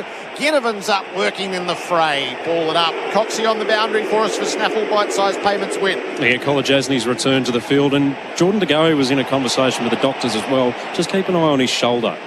Ruckman were kept away from it. Ball to be won. Dangerfield does. Stewart, terrible hand pass out the side. Holmes makes it better than it was. Lipinski's in pursuit. Holmes had enough pace. It's not a great kick coming forward. It scrounged its way through to Quaynor. Tackled by Stengel. Didn't do much to try to get rid of it. The umpire's going to ball it up. Yeah, that was... he just didn't cope with the pressure there, Stewart. He was lucky. He just chucked it out to whoever he heard a voice from. Geelong lucky they had the numbers there, but not a great moment for Tom Stewart. Stengel does the roving. Hand pass to Dangerfield. Kick partially smothered. It bounces near the 50. Hoskin Elliott just throws it onto the boot to clear the area. Cox presents manfully. Hand pass to Chris. The pie's flowing forward. Ginnivan's ahead of the play. He takes the mark 40 out from goal. Huge, isn't it? I mean, so you lose the clearance, but they don't worry about it because they get it on the rebound. And Cox's ability to take a contested mark and go. Chris ball use today, particularly in the forward half of the ground, has been absolutely elite. And this is the role of the small forward now. Get high up the ground. As soon as you see your team win it, you take off, and beautiful use. And this man knows how to finish. Need to get maximum results from such a moment. Ginnivan in the channel from 48 out. He got under it and it gets wider and wider and misses the lot. Easy for him. It's a very unusual moment for someone who has embraced it all this season. It stays 10 points on the Athena home loan scoreboard. The Cats, the Warriors, some of the more senior players have been a little error-riddled so far. The kick out to half-back. The fly was good from Blitzars, but he doesn't complete the mark. Selwood couldn't emerge with the footy. Hoskin Elliott did. Handball to Josh Dacos. So Nick Dacos, he's mown down and had to be very close to holding the ball. Holmes basically threw it out to Stengel. Kicks back to the wing, but Murphy has it covered. More, in fact. And he comes in and takes the chest mark. So quick to react. Gary Rowan was flat-footed. Moore just sees the ball and just attacks it. And from the southern wing, he keeps it low, drops a little short. Cats in the air seem to have the numbers. Mychek came awfully late and very nearly snaffled it. Loose handball from Pendlebury. Isaac Smith ekes a little kick out to the wing. Collingwood had the numerical advantage and Noble utilised that well. Nick Dacos, the ball got away from him. He goes to try and rectify. Close though, was able to win it for Geelong. Got the handball to Isaac Smith. Into his stride now. A little soft kick for Rowan on the bounce, which he gathered beautifully. Holmes will run all day. If he can win the ball, which he can't, he can run into goal. He made a complete hash of it. He's rounded up. The umpire says play on, and the ball eventually goes out of bounds. That sums it up, really. Yeah, it does. I mean, the last couple of moments there's been some real errors. Nick Dacos is just struggling to catch up with the speed of the final. He's been run down twice and then the fumble there, but once again running into goal. Holmes with the fumble coughed up an easy opportunity. It was open goal beckoning. Cox pushes Hawkins forward, got away with it. Hand pass was indiscriminate. Holmes gets hold of it, flings it at goal. Moore is there though. Sidebottom desperate for the switch across the face. Moore either didn't see it or didn't give it. He probes more centrally for Crisp, who releases the hand pass to Pendlebury. Right through the centre. Ginnivan, perfectly weighted ball he couldn't mark. Cats scramble some numbers to it. Cam Guthrie, hand pass to Duncan. Out the side to Buse at half-back. Got around Sidebottom sufficiently to hand pass up to Tui. He wedged to kick up the line, half volley, well gathered by Close, went to ground, confronted by Crisp, knocked it in front of himself. Crisp worked him over. Quaynor lends a hand. Tui tackles him. Ball it up. What about the moment from Duncan? They were away again. They're transitioning the ball with ease out of Geelong's 450 there. Just flat-footed. They're slow to react, but Duncan spoiled without giving away a free kick, as good as you'll see. Pies by 10. Cox got a hand pass, and it's McCreary who just happy to embrace the tackle that was coming and roll with it over the line and out of bounds. Pendlebury's up to 12 for safety still shed stats with nearly 200 metres gained, and he's had time and space. Dangerfield's been the one for Geelong, getting a lot of the footy. Hasn't been as clean with his ball use, just going at 30%. Cox, the tap, went straight to Duncan. He saw that Selva was running forward, received, and delivers for Hawkins. Just the required distance. Hawkins too far out to score at this age, you would think. 55 metres plus it will take. His absolute heyday, he might have been able to go this journey. Instead, it's a weighted kick, drawing Cameron to the football. They have worked so well together. Magnificent collaborators they are. And Cameron takes the mark in the forward pocket. His favoured side for the left boot. All is quiet at the MCG as far as 80,000 plus can be. It's quite a sight. Still sunshine on the horizon. Shade at the MCG. He got it around the corner, but he didn't get enough. Not many can snap it from that far out. He is capable, but it fell short. And it's a behind to Geelong. 2-4-16 the Cats. 3-7-25 the Pies. 12 minutes gone on the Makita Rule, the outdoors clock. Nick Dacos comes charging into the field of plays. Kick to the members' side. De Koning, though, best favoured by it. Darted in front of Johnson and pinched the mark. They look a little more settled, Geelong. Got himself into a bit of a bind here, De Koning, so it's a high kick around the corner. Dangerfield set himself, knocked away by Howe. Atkins underneath, tied up by McCreary, kept himself free, got back, taken to ground, ball it up. They do though, Hutto. You're right. De Koning he just played on. He had to get back off the mark and then drive it deep and get a deep entry rather than on the edge of the 50, but they have had some moments where their ball use has exposed Collingwood's defence. Just tapped it outside. Selwood was lurking. He is brought down in the tackle, holding the ball. And there's some afters in it. Noble was going to celebrate it at Atkins. Wanted to make sure there was suitable deference to his captain. Great tackle from Taylor Adams. Adams' ball 40 away from defensive goal. Noble has stayed viable out to his left. Pies look to bring it out. The Cats are a bit better settled up the field. Precise kick for De Goey. Bites off 20 metres and he's able to get away as Cameron toppled over. Not a great kick. De Koning ran interference. Zach Guthrie up to meet it. Held by one arm by Cox. He got it in his boot. The umpire said Pritchard has a go. It's all in tight confines. Shovelled out the way of Maynard, but Duncan is well set. This is where you've got to instantly switch. So if Collingwood mark this footy across half-back, they go. The best ball user is Duncan. He goes, takes a risk. It's to centre half forward. High reward. If it pings, it doesn't. Quaynor outmarks.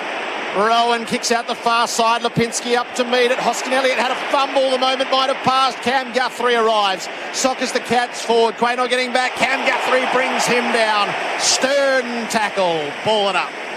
That's what Geelong have been prepared to do. That Duncan kick through the middle of the ground was a risk. Quaynor took it and then Collingwood have scored from that position. So Geelong actually did really well to hold this up and get a stoppage in their forward half, because that could have been deadly, that turnover. Cox goes up and wins the tap just forward of the wing for Geelong.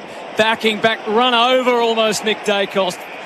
Such was the ferocity of the tackle from Patrick Dangerfield. Duncan hesitated before taking it though, Kane. He didn't move. It wasn't his instinct, was it? He did hesitate, and that's why everyone had paired off and Collingwood were able to defend it. It's like the old game plan versus the new one running through his head. And they're going to get a hold of the ball here, Collingwood, as the Cats just jumped on the ball and there was no escape I'd give Blixarves a run in the ruck here. They can't get him into the game. Stanley's really struggling. Just have a different look in there. Reece Stanley, once again, he's caught holding the ball there, going to ground, hasn't been physically strong enough. Josh Dacos rewarded for his tackling skills and aggression. Goes short to Degoe. They lead by 9 as they place the ball gradually forward. Back to Nick Dacos again. Not manned instantly by Holmes. He goes for a super short kick to Degoe. Selwood couldn't get around him, but he somehow affected the spoil. Onto it, Dangerfield. Long to Cameron v. Moore. Cameron behind. Moore stood his ground. Oh, Rowan's kicked it out of the air, so there was always going to be an element of luck. It went all the way across the face. It'll be thrown in. Collingwood fans screaming for lack of intent, but I don't quite see the logic in that. It'll be a throw in the forward pocket. It was better from Selwood. He was onto that, forced a turnover in the middle of the ground, and then Dangerfield got it long and deep, and now you can set up. Look at Geelong's defence here. They got De Koning as the spare. It's going to be really difficult for Collingwood to get this out. Cox and Hawkins form up. Hawkins knocks it the way of Selwood. He slipped a tackle, hand pass to Cameron, checked the kick brilliantly to Rowan at the top of the square. The adjustment, that's the golfer mid-downswing making an adjustment. He was going to take a shot and then popped it instead to Rowan. It's one of the best kicks you'll see all year because it would have been the third opportunity where he's had a snap. He's been seeing them really well, but I reckon he thought he was going to get smothered if he went through the full blown, so just checked it last minute. What a kick. Gary Rowan to put that cleverness on the board. He does. The Cats cut the deficit to 3 points. 3-4-22. Collingwood 3-7-25. Athena Home Loans scoreboard. Pay down your home loan faster with Athena Home Loans. Kane Corns is on duty for buymystock.com.au. So Collingwood had control. They had the ball on the outer centre wing, the Shane Warne stand side, but the kick inside was just forcing it too much. Selwood was all over it, forced a turnover in a really dangerous position. Then Dangerfield got it with his leg drive and his carry. He sent it deep. Now Rowan had the kick off the ground and had a first look, forced the stoppage inside your forward 50. That gives you control. And then Selwood went to work at stoppage. I mean, he was the one, did all the grunt work there. Good lesson for Nick Dacos. He was matched up on him, just gave him a brief moment. Selwood went to work, Cameron in the right spot. And as we spoke about, we can't laud that kick enough. That's just such high footy IQ and skill. Big goal against the run of play. Kane Corns for buymystock.com.au. Tap down from Stanley in the middle, towed further by Dangerfield. The ball heading Geelong's way. Noble, same tactics. It slewed off the side of the boot, but luck was a fortune. And it was for Josh Dacos, who has a bounce, tries to get away from Holmes, fell over ungracefully. He's claimed, he's caught. That's elite. So that's elite defensive play in 50. And 50. A frustrated Josh. And listen to that crowd. Holmes on the march. What a talent he is. There's no one on the mark. He's almost within range. He's normally a long kick. It fell short. Tui read it, but then dropped it. Hasn't been his game so far. Maynard to side bottom. It's close to the line, but it's marked safely by Ginnivan, who knows only to go forward, and he does that to Maynard. They've worked some overlap. Dangerous kick, unnecessary. Intercepted by Atkins, gave it to Cameron on his wrong side. Handball to Stewart, who blasts a long shot at goal. Maybe lost his head a little there, Tom Stewart. Not for the first time today. And he misses. It's 3-7-25 Collingwood, 3-5-23 Geelong. 19 minutes in, Moore wastes no time. They're in a rush, the Pies. It's a thumping kick, but it's gone straight to Zach Guthrie, who wheels onto the right boot. The return entry, Moore flew off the hands of Cameron as well. It's loose, side bottom onto it, found a path, kept his head about him, the wily veteran. Hand pass to Noble, careful with the kick to Josh Dacos. He thought about going and pulled up. Wise ahead on that occasion. Plays it wide to Noble again. What they needed, wasn't it? Because Maynard tried to pick one off. They're just playing so fast. So I don't mind this from John Noble. He just chips it up the line, get it into your ball, use his hand. Just take a bit of air out of this game because both sides been frenetic. It's been like a game of basketball. Just need to slow things down. It doesn't always have to be fast. Up to Nick Dacos, who kicks down the wing. Adams was the target. Dangerfield toppled over the top. Pendlebury stayed down, played Crummer. Stanley dropped another mark, but he does have time to gather. Hand pass to Myers, out the side to Atkins. He's wide out on the Warne wing, kicks for half forward, close with 2 to beat. Got to halve the contest. Penderby underneath. Worked it to Nick Dacos over his head to Howe. Was devilishly clever. On to Josh Dacos and now to Hoskin Elliott from the wing. Tumbling ball to half forward. Johnson's got it quick inside 50. Mychek. Perfectly weighted ball. Now Mychek has played on, got out of a spot of bother, didn't make the distance. Knocked away by Henry and then Kolodjasny took the tackle, hand passed it through in the nick of time. Kolodjasny ran toward the line and then pulled up, fearing that he couldn't do that. Ran into Lipinski and only just shuttled it away. He's absolutely cast Kolodjasny as he comes stumbling away, and I doubt that he's got much more footy left in him. That could have been so much worse as a defensive calamity. It's a 3-point lead Collingwood have. Tui gathers, the footy gathers his thoughts, kicks in. There's a lot of faith there in Blitzarves. He was outnumbered, but he had the size, and he takes the mark. Not a great kick. Howe will fly the pack, didn't have to go. Cox in front, too tall, too good. He's been influential. Takes the mark behind the wing on the southern side. Little nifty give off to Noble, who spots Pendlebury, but so did Stanley. It went past both of them to Goey. Gathered, flicked it out to Adams on the logo. Forward handball to Pendlebury. He set him up. It's good enough to get a kick away, but it goes to Myers. Done nothing so far. Good hands this time. Forward running. Buse, close enough. Kicks, not real well. It needs to take a bounce. It held its line and went through. Geelong are in front somehow at the MCG. They are a long way from their best, but they have found a way to make this game look a little more to their liking, and Close was able just to squeeze that through. 4-5-29 plays 3-8-26. Athena Home's own scoreboard. Coxie down on the boundary for Snaffle by now with bite-sized payments, huge win. Yeah, Kolodjasny's come from the field again looking in immense discomfort. Mark O'Connor, the sub, just preparing, so we could see a sub any tick of the clock. Yeah, I don't think that's too far away from what we've seen, but it's been scores off turnover, really, that has got it done for Geelong. So Pendlebury was under all sorts of pressure. Collingwood continue to take unnecessary risk and have lost their composure that we saw them so settled in the first quarter. Even the Mychek one, we didn't speak about it because of the defensive error from Geelong, but he had a mark 30 metres out from goal and tried to play on. 5 to go on the Makita Rule, the outdoors clock. Stanley hand passes it up to Atkins in the tackle of Noble. Myers brought down by Adams. It fell the way of Cam Guthrie. Out to Selwood, grabbed the kick inside 50. Murphy cut it off, threw it onto the boot. Ball to be won on the wing. Duncan made the spoil. Blitzarves does the roving, pulls it into the pocket. It gets past all hands and out of bounds.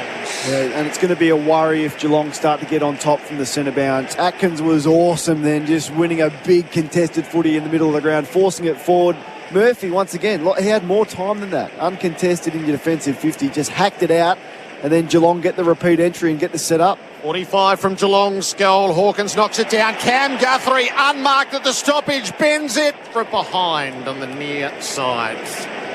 We got the sub, Coxie? Yeah, Mark O'Connor's just chatting on the phone now, and Danger was getting some work done to his jaw too on the side, so keeping an eye, but Kolodjasny looks like he's out of the game. O'Connor about to come onto the field. It's for Snaffle, bite-sized payments win. Pies play it short on the way out. Safety still sheds Hutto, plus 11 contested footy in this quarter Geelong's way. There's no doubt they've got on top of that. They're also dominating disposals after not having many in the first quarter. What a critical 4.5 minutes coming up for Makita, close to half-time. Geelong have got a scent of it. They lead by 4. Collingwood trying to control it. Now it's more difficult for them than it was earlier. Blockage, he kicked off the left boot side bottom. Johnson powerful in the air, didn't mark. McCreary didn't take possession, kicked it out of the air, fluky kick. Went to DeGoey, he did have a good look and he's got some numbers to utilise. Goes very wide for Darcy Cameron. Eventually the ball and the bounce accommodated. A hand pass to Mychek off the left boot, a wobbly one. Coming out Blitzarves, just tapped it rather than gathered it to Duncan. The hands were slick enough. Zach Guthrie in a hurry though. Pies have zoned off well. Picked up by Sidebottom. Had time to turn. Kick off his left. Geelong should be able to defend this in the air. It got through unexpectedly to Henry. A hand pass from Stanley to Buse, and then Blitzarves confronted. Looped the handball to Cam Guthrie. Need to use his wits and his cleverness, and he did. And he was able to work his way through to Stewart, who goes short back to Cam Guthrie. He was spoilt for choice. He plays it wide to Stengel.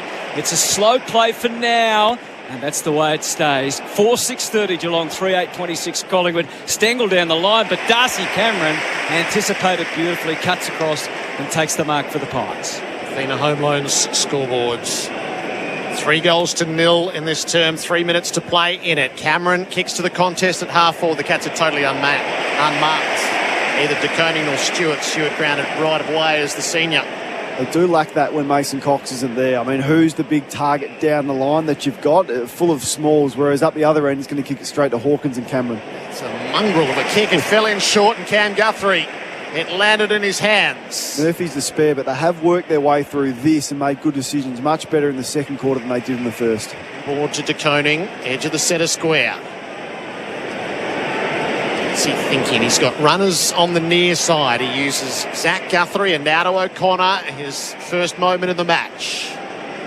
He wheels out onto the right boot. He's going to put it up to full forwards. From the side, Blitzarv's got a hand to it, knocked it down. Noble overran it. Stengel grabbed and kicked it out on the full. Just had no bearings as he shot it out of the pack.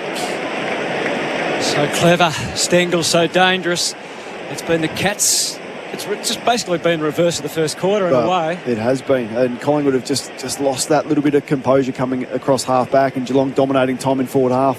With length on the kick, Darcy Cameron was clamped. O'Connor went to ground, good enough to get a handball away, squeezed out by side bottom. Elliott needed a bounce to favour him as the numbers were against, and it was won back by Duncan.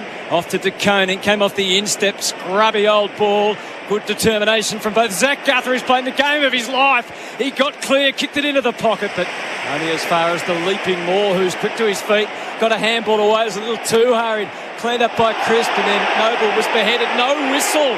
And Isaac Smith weaves his way sideways and backwards, hooks it deep, hangs it in the air, desperately hoping a Cat could make a contest. Danger did. Hawkins' handball couldn't reach Jeremy Cameron.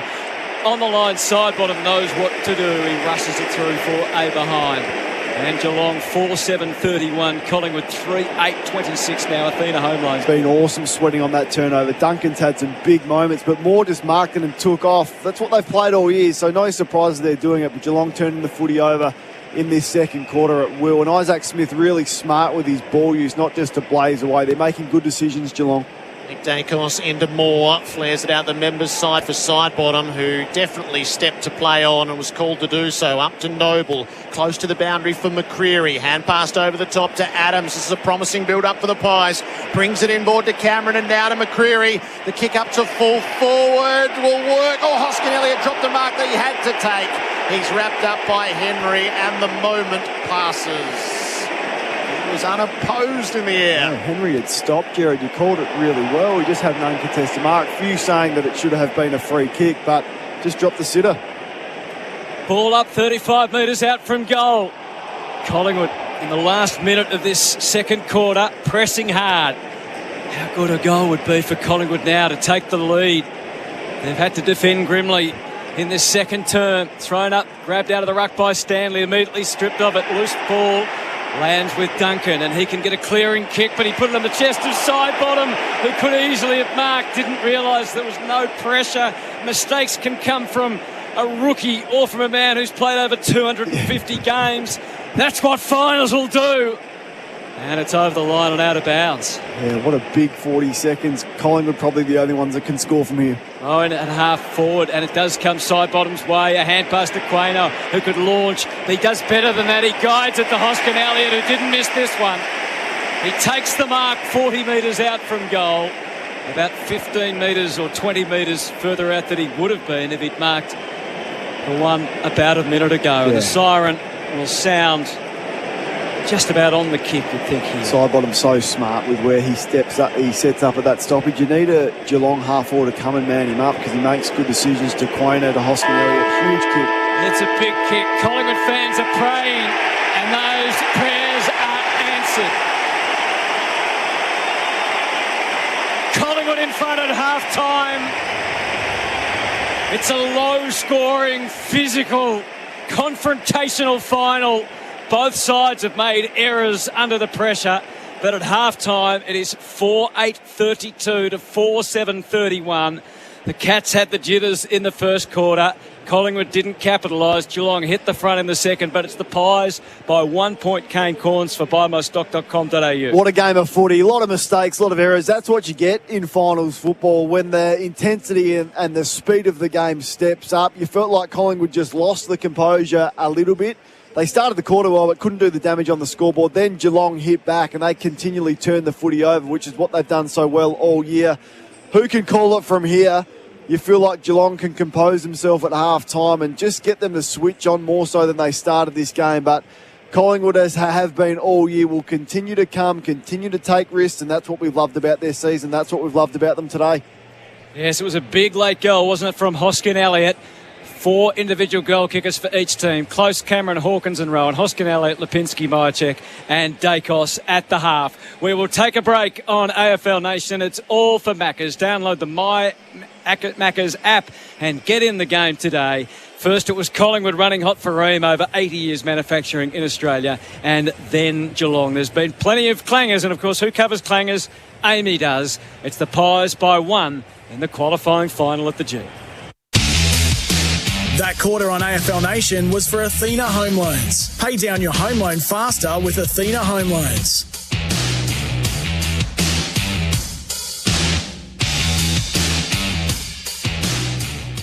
If you're running your own business, you're an all-in-one kind of person. You're the CEO, the marketing director, and the bookkeeper. The buck stops with you.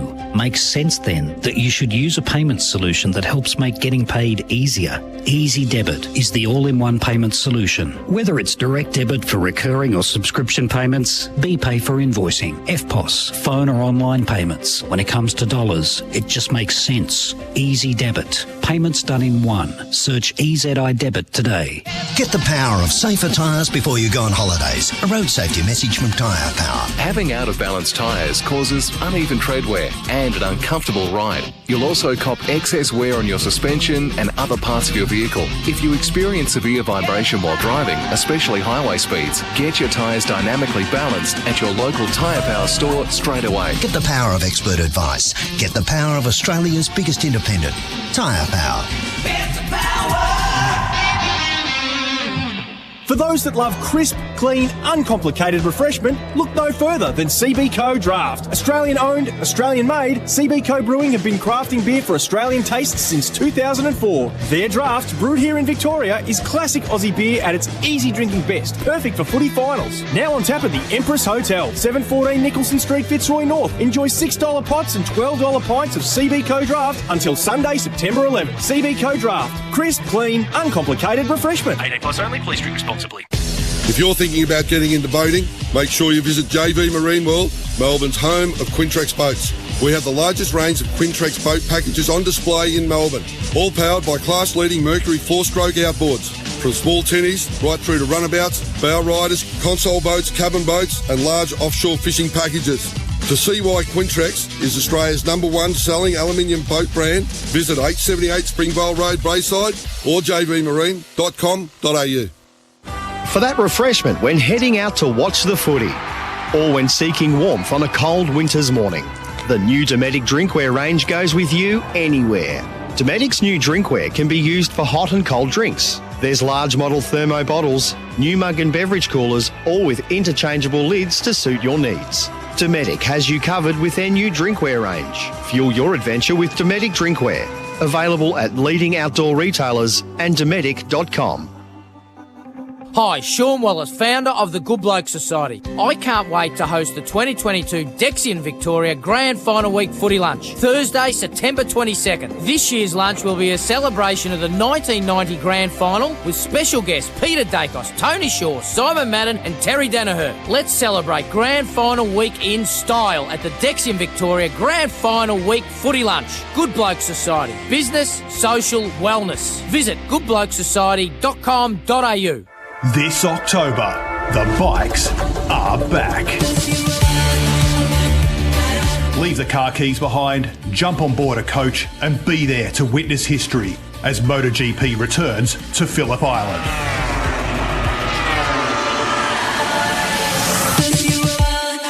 Catch a coach tickets for the Animoca brand's Australian Motorcycle Grand Prix start from $25. Terms and conditions apply. Supported by the Victorian Government. The short-range forecast is for an epic early summer in the Northern Territory, with great weather, spectacular landscapes and heart-racing adventure. Why wait till December? It's already summer in the NT. So ditch the cold weather and head north. Seek different. Seek an early summer holiday in the Northern Territory. Different in every sense. Visit northernterritory.com/summer today for exclusive NT summer deals and offers.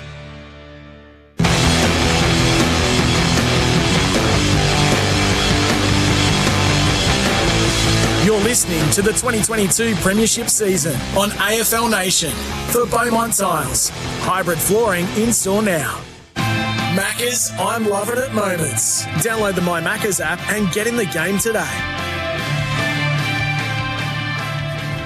Yes, he's going around the corner as you'd expect. He gets it all together and puts it through from 40 metres out, Tom Hawkins. Hawkins knocks it the way of Selwood. He slipped the tackle, hand pass to Cameron, checked the kick brilliantly to Rowan at the top of the square. Gary Rowan to put that cleverness on the board. He does.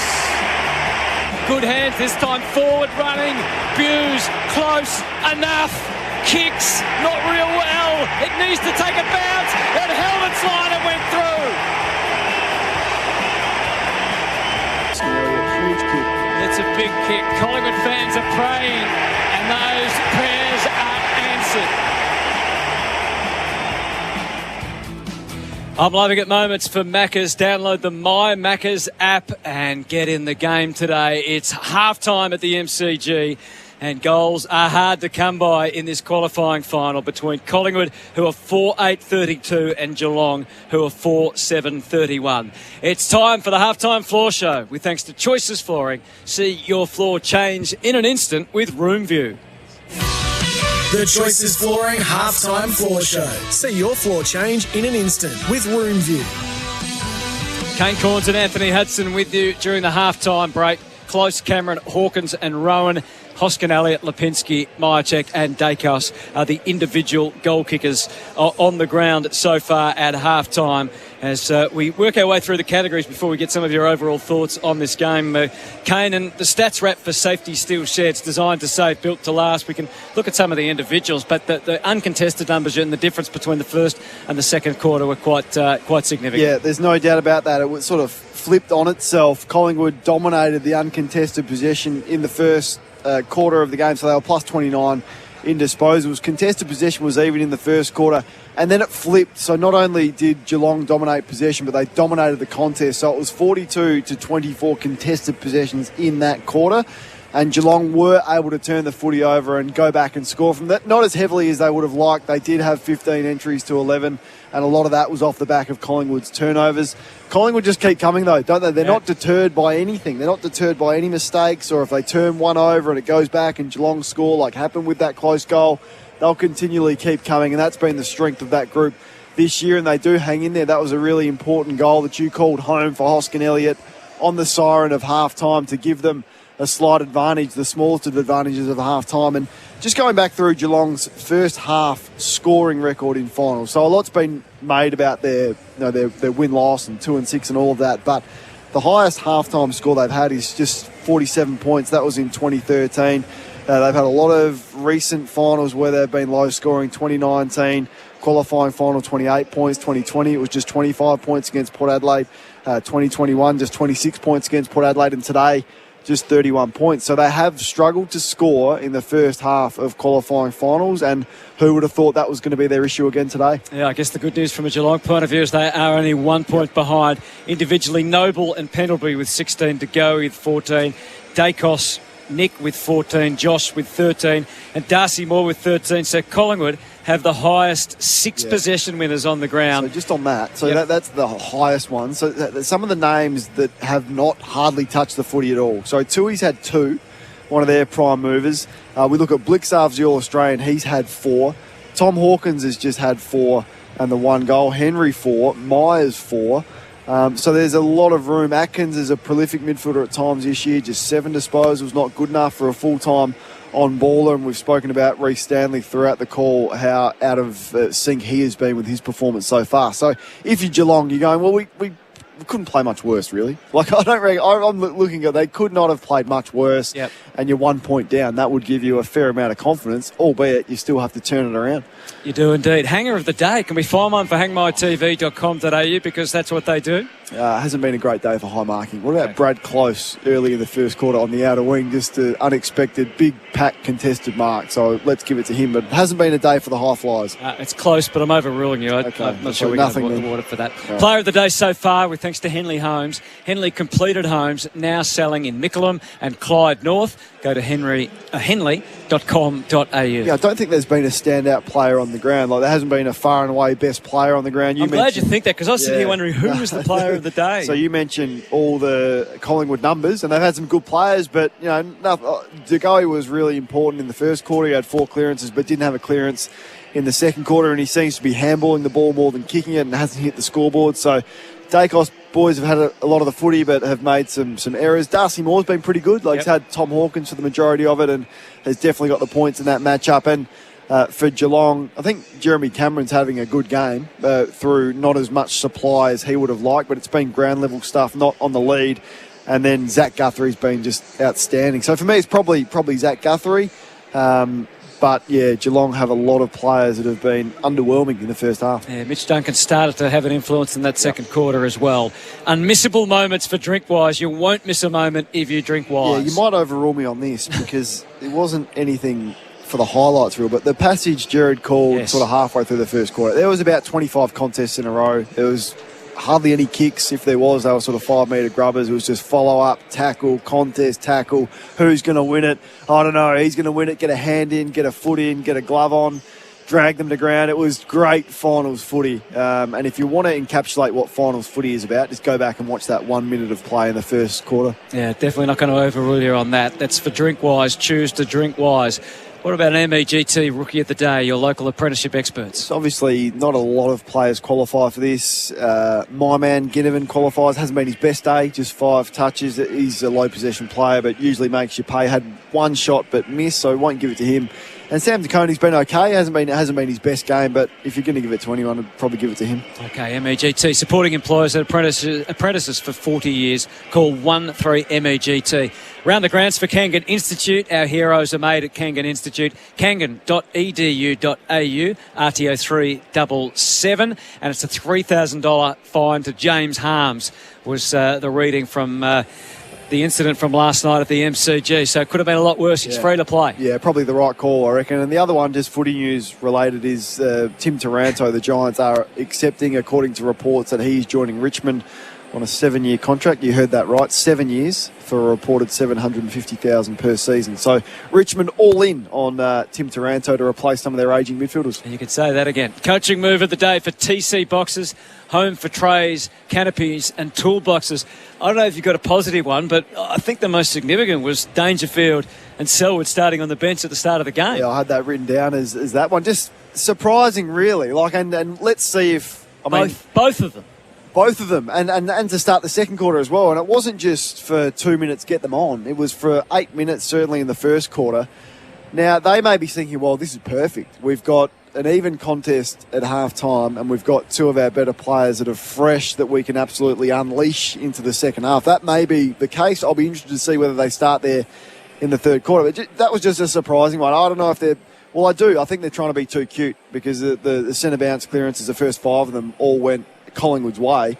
It wouldn't have happened if Selwood and Dangerfield were in that centre bounce. So just a touch of, I'm not going to say arrogance, but just a touch of trying to be a bit too cute, I reckon. All right, when we come back, Kane Corns will tell us who is going to prevail in this game.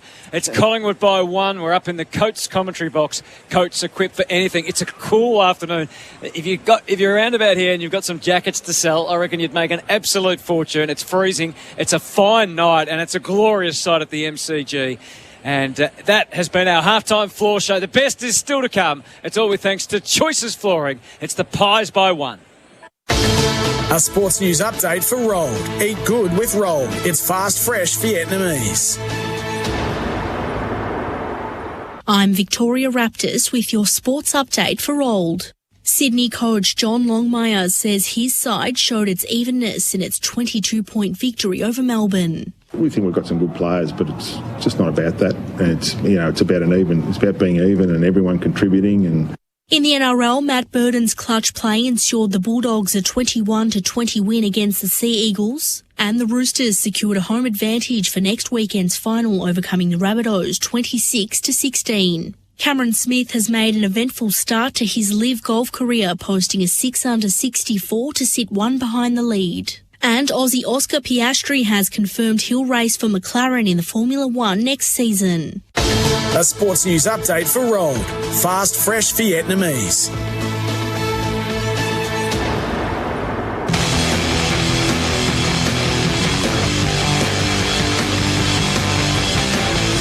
You're listening to the 2022 Premiership season on AFL Nation for Beaumont Tiles. Hybrid flooring in store now. Why wait till December? It's already summer in the Northern Territory. Seek an early summer holiday in the NT. Visit northernterritory.com/summer today for exclusive NT summer deals and offers.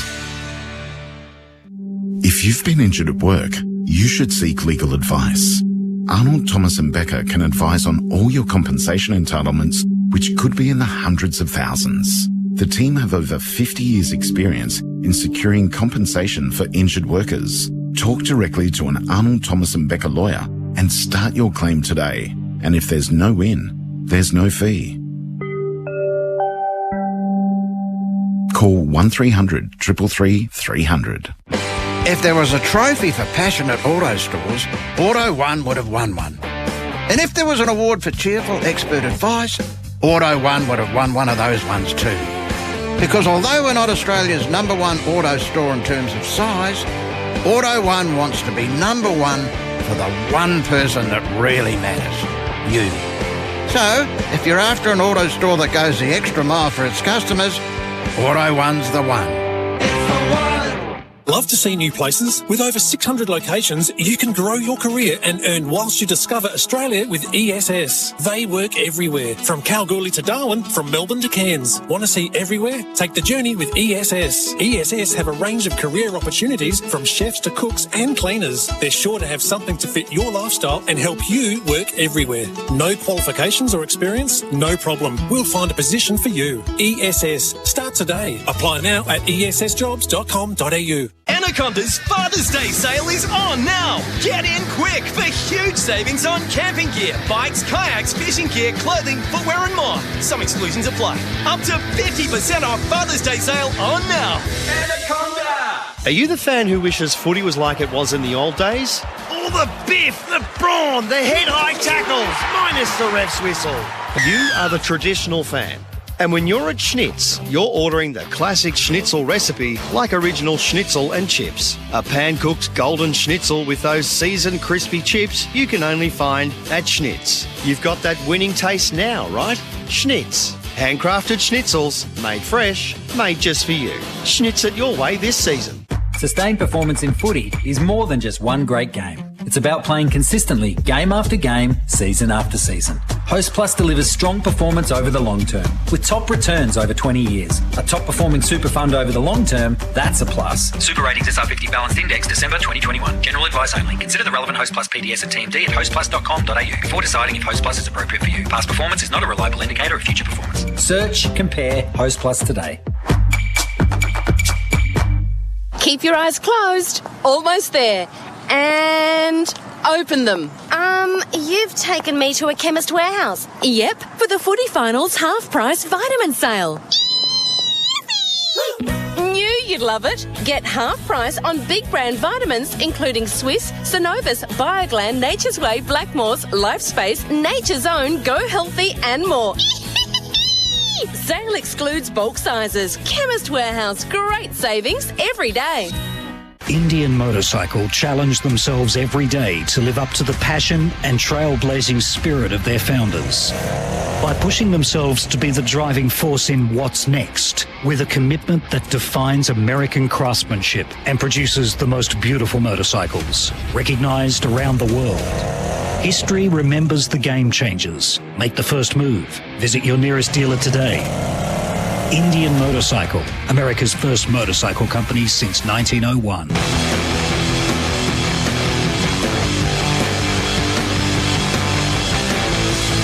listening to the 2022 Premiership season on AFL Nation for Beaumont Tiles. Hybrid flooring in store now. Point the third term underway, Anthony Hudson. And the Cats are able to win it away through Cam Guthrie. Plays it super short. The mark is paid. It's Blitzarves on the back of the square. He got over Chewers out on this side of the member side. It was Reece Stanley. Cameron will get there late to spoil, which he did effectively. And suddenly there's Spring in a step of side bottom. Handball to Goey. Long to Elliott, unmanned. How that can happen, that he can be so far on his own, is hard to explain. Zoning off, but then there's just outright carelessness. And Elliott will have a shot to extend this Collingwood lead to 7. Yeah, the Blitzarves kick to Stanley. You kick it to a 50-50. You had to find a better option than that. And then off the turnover there, devastating. Hughes was guarding 2, opted to go with the other one, which found Elliott all alone inside 50. 35 metres out, just slightly away to the right. He's tugged it, and it won't come back. Supporters of Essendon and Carlton will shake their head as that goes through for a minor. 4-9-33 to 4-7-31. Start of the third term on AFL Nation. Scoreboard in this quarter for Victoria Police Assistance Line. Dangerfield and Selwood starting the third quarter on the bench again. Yep. Stewart in particularly short to Smith. Stewart's looped around to be the next option. It's just the 15. The umpire right on the spots. It's so often a reflection of confidence in the team, aren't they? Very safe. Stewart long down the southern wing. Pendlebury front position knocked away by Blitzarves. Tui did the roving. Out the front is Stengel. Gathers the footy and has a bounce. Has a look inside. He's gone for Hawkins. Moore arrives as the third man in. Smashed it away and out of play. Awesome defence, but he just delayed it too long, Stengel. He didn't need a bounce. He had Hawkins in a one-on-one over the back. He had to go straight away. That delay, the bounce, gave Howard time to come off his man and intercept. So a big let-off. Boundary throw-in landed short of the ruckman. Hawkins was able to pick it up, shovel a hand pass out the back. Nick Dacos knocked it boundary side. Tui gets there and hand passed it straight to Nick Dacos, but they're all the wrong side of the boundary. Throw it in on the boundary for Snaffle, bite-sized payments win. Boundary umpire ready to do his job. Collingwood lead by 2. Darcy Cameron in front of Stanley, got worked out of it. Open ball, grabbed by Cam Guthrie, just had to shovel it forward by hand. Meeting it was Noble, he was pushed into the turf, play on. Was the umpire's view, and they do, and longer than we thought. It jars loose. Duncan, a handball forward to Cam Guthrie, tucked away in the pocket, shanked a little kick, and only went as far as crisp. Nick Dacos dropped the ball, he didn't want to overcommit. Now it's loose. Atkins, a handball, close. Side bottom in front, couldn't take the mark, didn't spoil effectively. Rowan swooped in, but he was tackled holding the ball. Collingwood defence standing firm under immense pressure. Off there from Gary Rowan. Great pressure once again, though. It was McCreary who goes long to Ash Johnson at halfback. Took the mark or the contact from Stewart's and now regathers himself, so it'll be a slow play as a result. Johnson's been called to play on. He did run forward and changed his mind. He lags it out the side to Noble. Yes, let's see how brave they're going to be. They weren't opposed to taking one off here in the second quarter, and he looks to do it again now. Noble signals his intent and then follows through. Long down to half forward. Off hands. Geelong have numbers at the drop. Henry's hand pass expansive to Duncan. Or Cameron had a fumble, left it behind. Lipinski to Josh Dacos as a result. Now to Pendlebury. Back to Josh Dacos. Runs to 50 into the pocket. Meyer check up. Couldn't take the mark. Elliott working underneath. The ball escapes and rolls out of play. It's just who's going to have the composure off turnover? Geelong turned the footy over in a great position. The kick from Noble was strange. It was far too central, I thought, Jared. And then Cameron coughed it up. Collingwood should have made them pay off that, but didn't. An Amy Clanger from Jeremy Cameron, who covers Clangers. Amy does. Goals are so prized today in this low-scoring game. It got loose from the throw-in. Atkins tidied it up. Kick along, half back from Tui, gathered by Maynard. Flicks the handball to Josh Dacos. A quick look, but he couldn't kick it where he was aiming. And it got away, skiddling along the ground and going out of bounds from Ash Johnson. A lot of trouble exiting their defensive 50. Maynard was awesome then. I mean, that's the finals footy. Those one-on-one big contest wins, and all of a sudden you get time in your forward half, gives you defensive break and gives you the opportunity to set up. City end, Collingwood forward pocket away to the left. Tapped away by Stanley, gathered though by Ginnivan, had time to turn onto the left, and then an audacious little pass, was overdoing it a bit, picked up by Buse, and then Guthrie happy to be taken over the boundary at right half back. It looks more like it did at the start of the game, doesn't it? And we've seen Dacos just try and do a bit too much. Ginnivan there, so young players in their first final, a great learning opportunity for them. Just take the easy and first option. Tap from Stanley. Wrestle for the footy. Penalty versus Atkins. It jars loose. Crisp with a run up. Try to adjust the kick, and all he did was put it on the chest of De Koning. Safe enough. He takes the mark between fullback and centre half back. He plays it wide, laterally to O'Connor. Needed a kind bounce. It did not behave. Picked up by Myercheck. And he can't quite get it right off the outside of the boot. And another opportunity is blown. 4:10:34 Collingwood.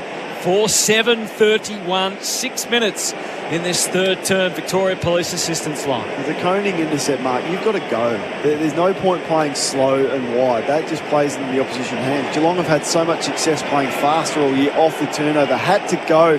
It's almost like Geelong last year with how slow they've been from half back. Crucial moments for New Farm Australian through and through. Tui kicked it in long. Stanley brought it to ground. Stengel trying hard. He wins the footy. Sidesteps to Goey. He caressed a kick toward the boundary but turned it over. Nick to Josh Dacos on the turn.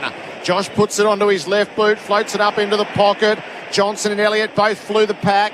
Ripped away from De Goey, who then follows up but lost it to De Koning. It's back into dispute. It landed back with De Goey, who probably wished it hadn't arrived. And it will be balled up. Anyone get a clean possession? There's just numbers around, density around the ball, big one-on-one. So at some point it's going to break open. It hasn't done so yet. A long period of attack for the Pies. Knocked out the boundary side. Stanley on the follow-up. Gave it straight up to McCreery. Spins out of trouble to Cameron. Wedged the ball inboard. They fly. Stewart backed himself but didn't hang on. Duncan hand passes to the side of the play for Smith. Side bottom in pursuit. Good turn of foot from Isaac Smith. Splits the defensive 50. Changed his mind. Goes backward to O'Connor. Bereft. Confronted in a spot of bother. Wonky kick straight to side bottom. Wretched turnover. Hand pass to Noble. Up to Elliott in the teeth of goal. Stewart made the spoil and got it through for a rushed behind. 4-point margin Collingwood's way on the Victoria Police Assistance line scoreboard. Yeah, well, great. Another win from Collingwood. Their defence has been just awesome. Isaac Smith was terrific, so his little lateral movement bought himself some time because Collingwood had the set-up behind the ball. Thought it was an error, though, then to go back to O'Connor, who didn't know what to do, got himself into all sorts of trouble, ended up kicking it straight down the throat of Sidebottom. They do want to play fast the whole time, though, Collingwood, and at times they play so fast that there's no set-up from their forwards who have emptied out to defend. Hawkins just got a delay on play here. Yeah, I'm not sure blood rules, but Hawkins is hurt. I don't know what it is. Oh, it's blood. He's the one with the blood. So he's going to get cleaned up. So can the Cats find an avenue out of defence? Just been paralysed time and time again. Zach Tui tries his luck down the middle with enormous risk, but Jeremy Cameron is good enough to take a tumbling mark, and that can change plenty. 50 against Ginnivan. Oh, wow. Straight through the protected area. Suddenly Geelong are going to have an opportunity here at the start of the third. They go back and do the shoes up, pull the socks up, literally squeezes either end of the ball as he does. It's his custom, Jeremy Cameron. It's a big moment. It's going to take a very big kick. He's directly in front of goal to the punt road end of the stadium. 51 metres. He couldn't kick it straight. And it's another Geelong behind. 4:8:32 to 4:11:35. And that is on the Victoria Police Assistance line scoreboard for non-urgent situations. A lot of talk about Cameron and Hawkins. So he's been the one. Hawkins can't get into the game. He's been well beaten by Darcy Moore. Moore picks out Maynard, who didn't mark but has time to gather and spread it out to the left for Josh Dacos. That's on the southern side of the ground. He measures off the kick to McCreery. He too dropped the mark but has time. Backward to Josh Dacos and then forward to McCreery, who can this time put it onto the boot and take the territory. Elliott's his target. Henry arrives, punches it away over the boundary. They do. they've been able to clear their defensive areas so easily, though, Collingwood, versus Geelong up the other end. So that's where you'd be confident if you're Craig McRae. There's been little to no forward pressure or an inability to shut it in their forward half, whereas up the other end, Geelong have been all at sea with their ball movement from D50. Collingwood by 3. Stanley wins a tap. Litzav's beaten to it by De Goey, who went to ground. Holmes tackles him, ball it up. Even the nation for Tyre Power, your match day favourites for tyre safety. Last kick in from Tui, it was almost a panic straight down the middle. It was like, I've got nothing else, I'm going to go straight down the middle, and Cameron was good enough to take a contested mark, but there was no method to it. Selwood working at the stoppage against Pendlebury. Pendlebury towed it forward and De Goey got hold of it. Pendlebury kept on going to receive, bumped it up the line. Clever for McCreery, gathers against the boundary. Duncan couldn't stick the tackle. McCreery brings it in for Johnson. He marks in the channel.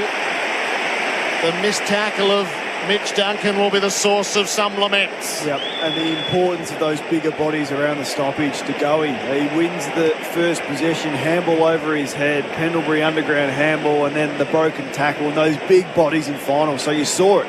De Goey, Pendlebury, McQuarrie, big bodies, stand up under physical pressure and make a good decision. It was a terrific piece of play, some one-on-one contest wins that Craig McRae would love. Ash Johnson has missed his chances today, but he's been so reliable this year, and that is a return to form. Ash Johnson lands the first of the second half, and Collingwood lead it by 9 points. 5-11-41 to Geelong 4-8-32. AFL Nation for Maccas. Download the My Maccas app and get in the game today. Yeah, so as we mentioned, the ability for Collingwood to transition the ball from a kick in, and all of a sudden you get the throw in your forward half of the ground, you set up, and it's that work around the stoppage that we questioned, to be honest, coming into the game. It hasn't been an area of strength. We asked Justin Lepich about that, so to get a goal from that situation is vital. Little moments, missed tackles here just open up the whole field of play. So even if it wasn't the tackle from Duncan, he had to corral him to the boundary. He just couldn't be beaten inside. He was beaten inside, which opens up the whole field of play, and he made a good decision, good moment from McQuarrie. What a noise around the MCG. The Collingwood fans in full flight.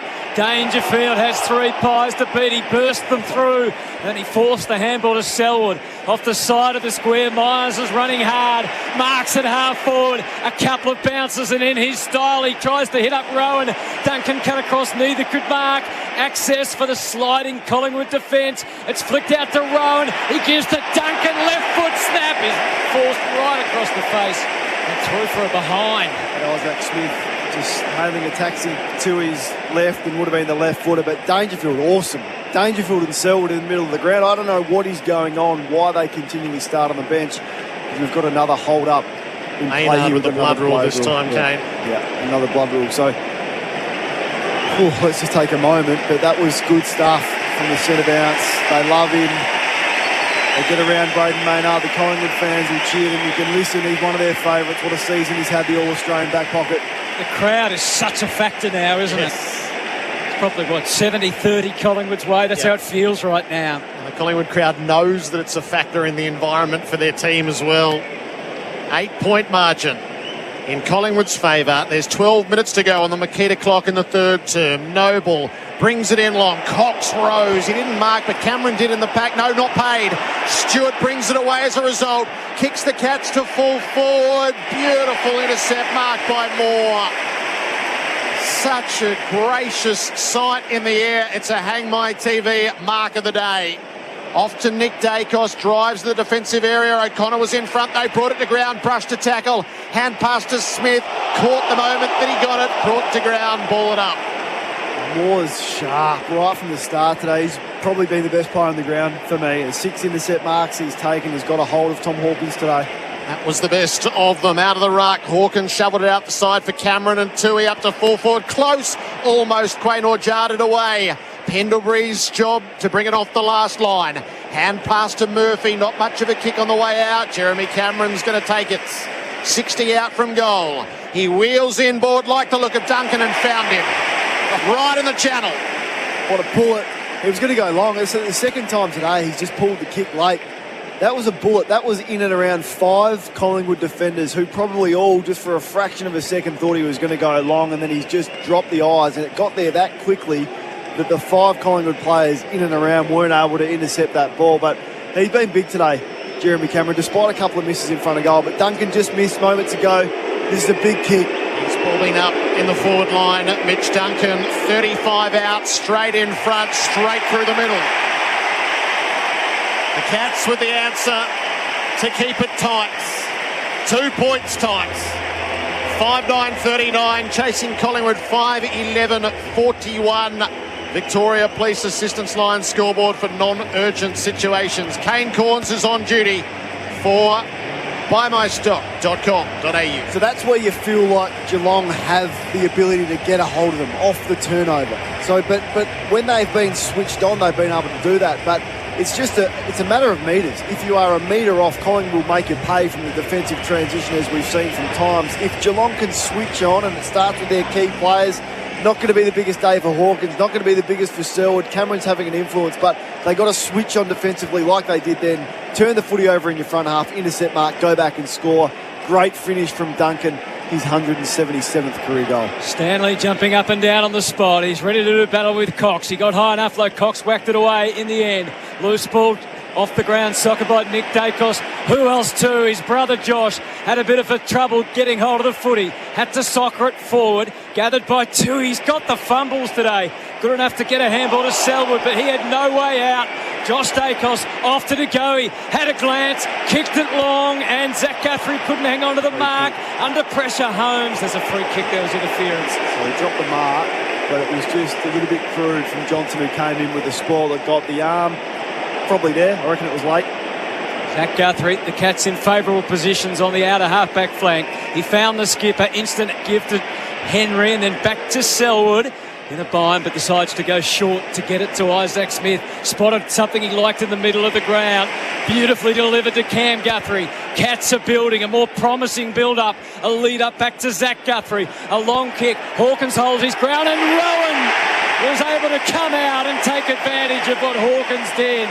The space was there. He leapt. He marked. Haven't seen much of that today, have we? So how good was Guthrie? Guthrie got back in the hole, got his body in the road, didn't take the mark, but won a free kick. They then transitioned the ball to the outer side, and guess who bobbed up and took the uncontested mark in the middle of the ground? That was Guthrie. That's the work rate. He gave it off to his brother, who drove it deep. Gary Rowan had a moment early in the game that missed. This is a big one as well. It's a very big moment. It's 35 metres out. It's right through. 2 set shots in a row from experienced Cats. It's a double for Gary Rowan. And Geelong's lead is now 4 at the MCG.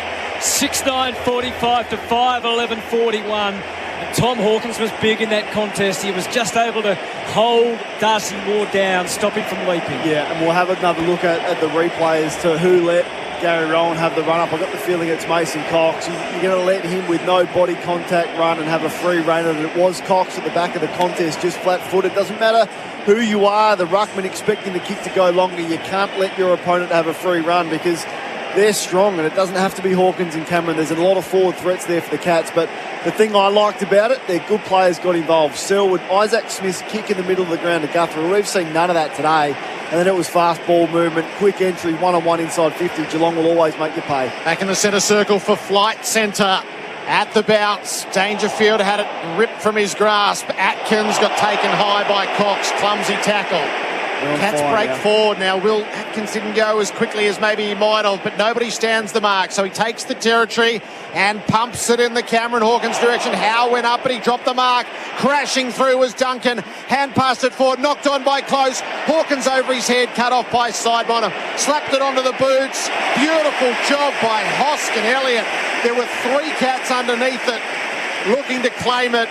And Hoskin Elliott propelled himself in to punch it out of play. Surge footy from Geelong. The Hawkins handball was okay. It looked Larry, but he did have the numbers in front of the ball. They're just surging it forward. Duncan's been important. At the stoppage, won by Nick Dacos, who clears the area. Pitched on its point. Zach Guthrie wins another important ball. Stanley got into a tight spot, got caught holding the ball.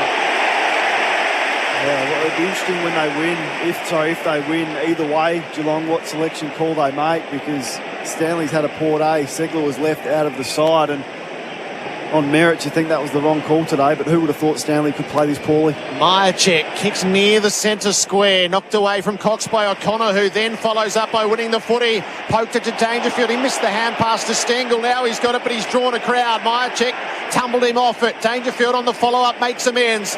Cam to Zach Guthrie. He kicks for Duncan up near the 50. Waynor got in, poked it over the top. Isaac Smith, can he get the kick away? He squeezes it for Holmes. Sidebottom did a great job. Holmes in the pocket, sidestepped, hand pass to the teeth of goal. So clever. Close, got it from Myers and kicked it behind. It hit the right-hand goalpost from inside the goal square. The youngsters did a great job to fashion it, but couldn't quite finish it. It's a 5-point lead in the Cats' favour. Oh, they're coming. Geelong, a great test for Collingwood. They've been up to it all year, but the momentum is in full swing going Geelong's way. Now, that was a missed goal from the top of the goal square, but all their key players getting involved. They've got to put some time into Duncan. Maynard thumps it. Stewart dropped it unexpectedly. It opens the door for McCreary. He's had 2 bounces already. Thought about a third. Sloppy delivery inside 50. Made life difficult for Elliott. Stuck to his task. Tui caught. Dropped it, but he didn't have prior according to the umpire, which may have been the right call. The tables were turned quickly. Great pressure as Chris joined Elliott to hang on for dear life. Quickly thrown up on the Collingwood 50. Knocked to the outside. De Goey and Dangerfield. Both fully committed. The ball slotted underneath them somehow.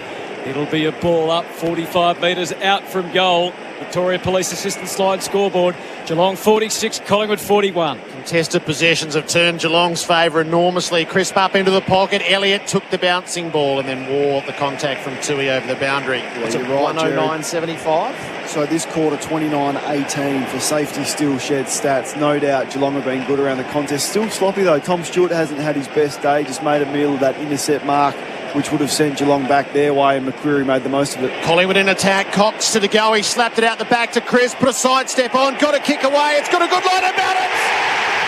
Brilliant. Brilliant from Jack Chris. Fashioned a goal and reclaims the lead for Collingwood.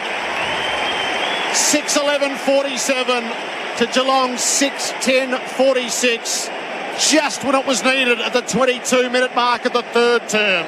Oh, just something out of nothing. The ball clean bowled to go, and then Chris with just that little sidestep. It was just gave himself, he was working in a phone box, gave himself half a metre.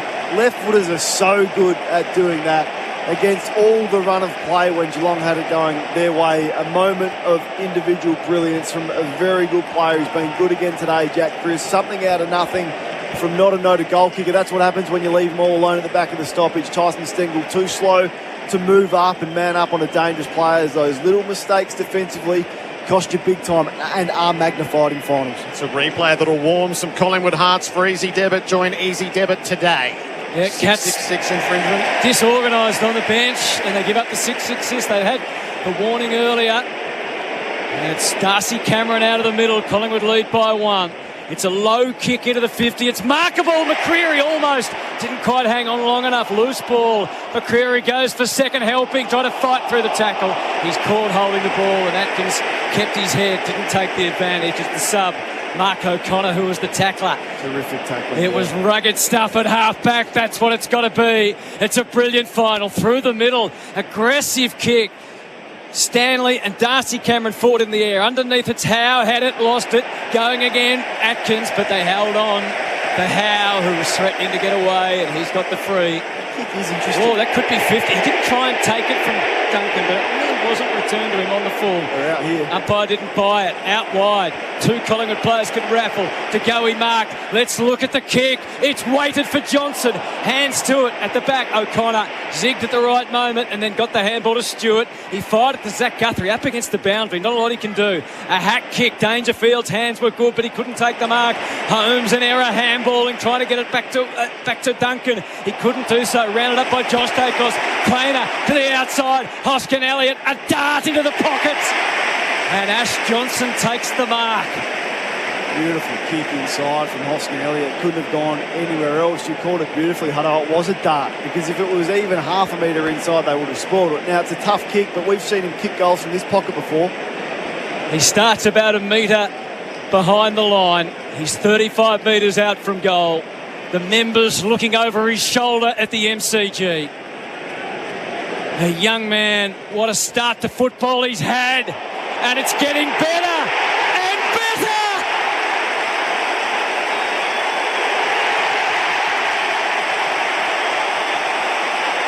An extraordinary roar for an extraordinary goal.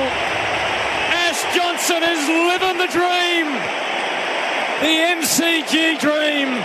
And Collingwood lead by 7 at the 25-minute mark of the third quarter.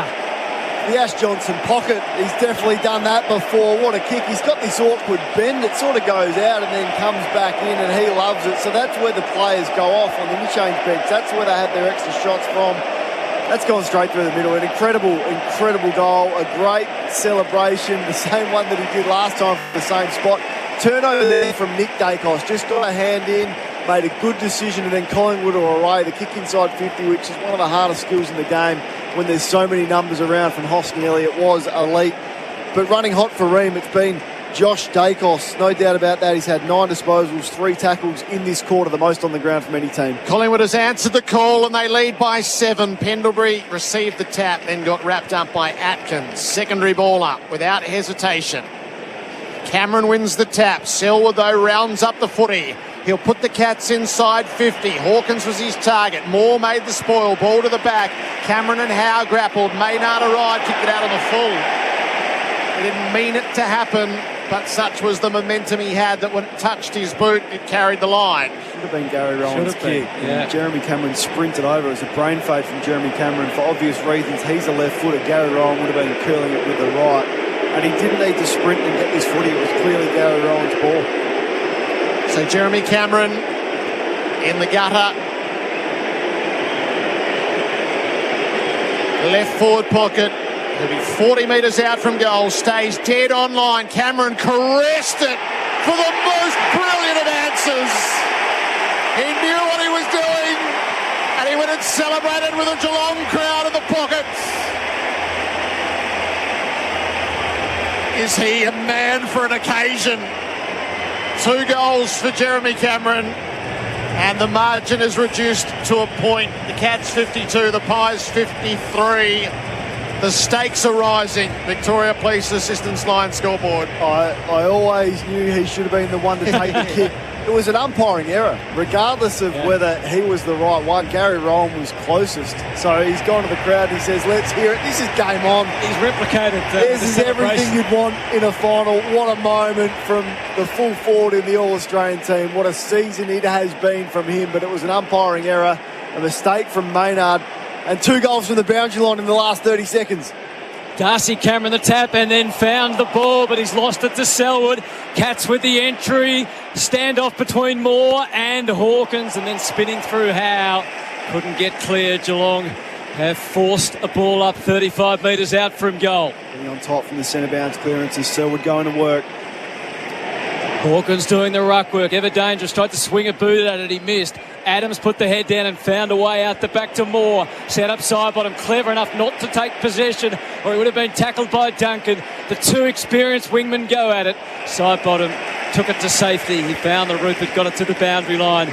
Over and out. Everyone takes a breath. Yeah, smashing in contested footy now. So real issue. Alarm bells going off for Collingwood. 109 to 83. Safety still sheds stats. Geelong have really put the foot down around the contest and around the stoppages. And yet Collingwood lead by 1. Stanley goes a second time in the ruck. He heaves the kick into the pocket. Knocked away from Hawkins by Moore and over the boundary line and out of bounds. What a tussle that is. Hawkins knows that Moore's got him covered, so he's trying to clear space for teammates. If he can't get access, Darcy Cameron got a tap. It went to a slipping Howe. Got back to his feet. Off to Pendlebury. A calm, cool head. A long clearing kick. Ginnivan threatens at the back. Stewart stands up. He got help. He ran into Henry. Henry got the footy. Gave it to Stewart. Handball to Stanley. No time. No space. Besieged. And the ball is taken over the line and out of bounds. 3 minutes remaining in the third term. Stop handballing the ball. As the Gulls come in to watch this exhilarating third term. In the moment, just let him compete in the ruck. You don't need Reece Stanley around the ground. He just continually makes errors. Pies by a point over on the southern wing. Cameron the tap, a little toe in there from Atkins. It didn't come off though. Side bottom's hand pass was loose. Pendlebury is beaten to it by Selwood. Blitzarves lends a hand, but there's no way through the two tacklers. Got to hand it to Collingwood how they've shut Geelong's ball movement down. Just 38 uncontested marks and we're nearly at three-quarter time. 38. Cameron knocks it inboard, so he's looked for some space, and side bottom got it to boot, took a bit more territory. Stewart fell over as he gathered for the Cats, got it to Cam Guthrie in the tackle. Here's the turnover. It's lightning the other way. Lipinski to Elliott. That's when Collingwood is so good. And their defensive work today. So not only to shut them down around the grounds, Elliott doesn't look confident at all. He's clearly not feeling it in front of goal. Even the last one he missed from 35 metres out in this quarter, he was looking to pass that, and his teammates had to say, settle down. Now he's made the right move here. Likely to slot this one. He'll kick it from the Telstra logo on 50, but it hasn't been his best day in front of goal. Yet to register a major. He will build Collingwood's lead beyond a point. Jamie Elliott, right foot drop punt. He's found the range.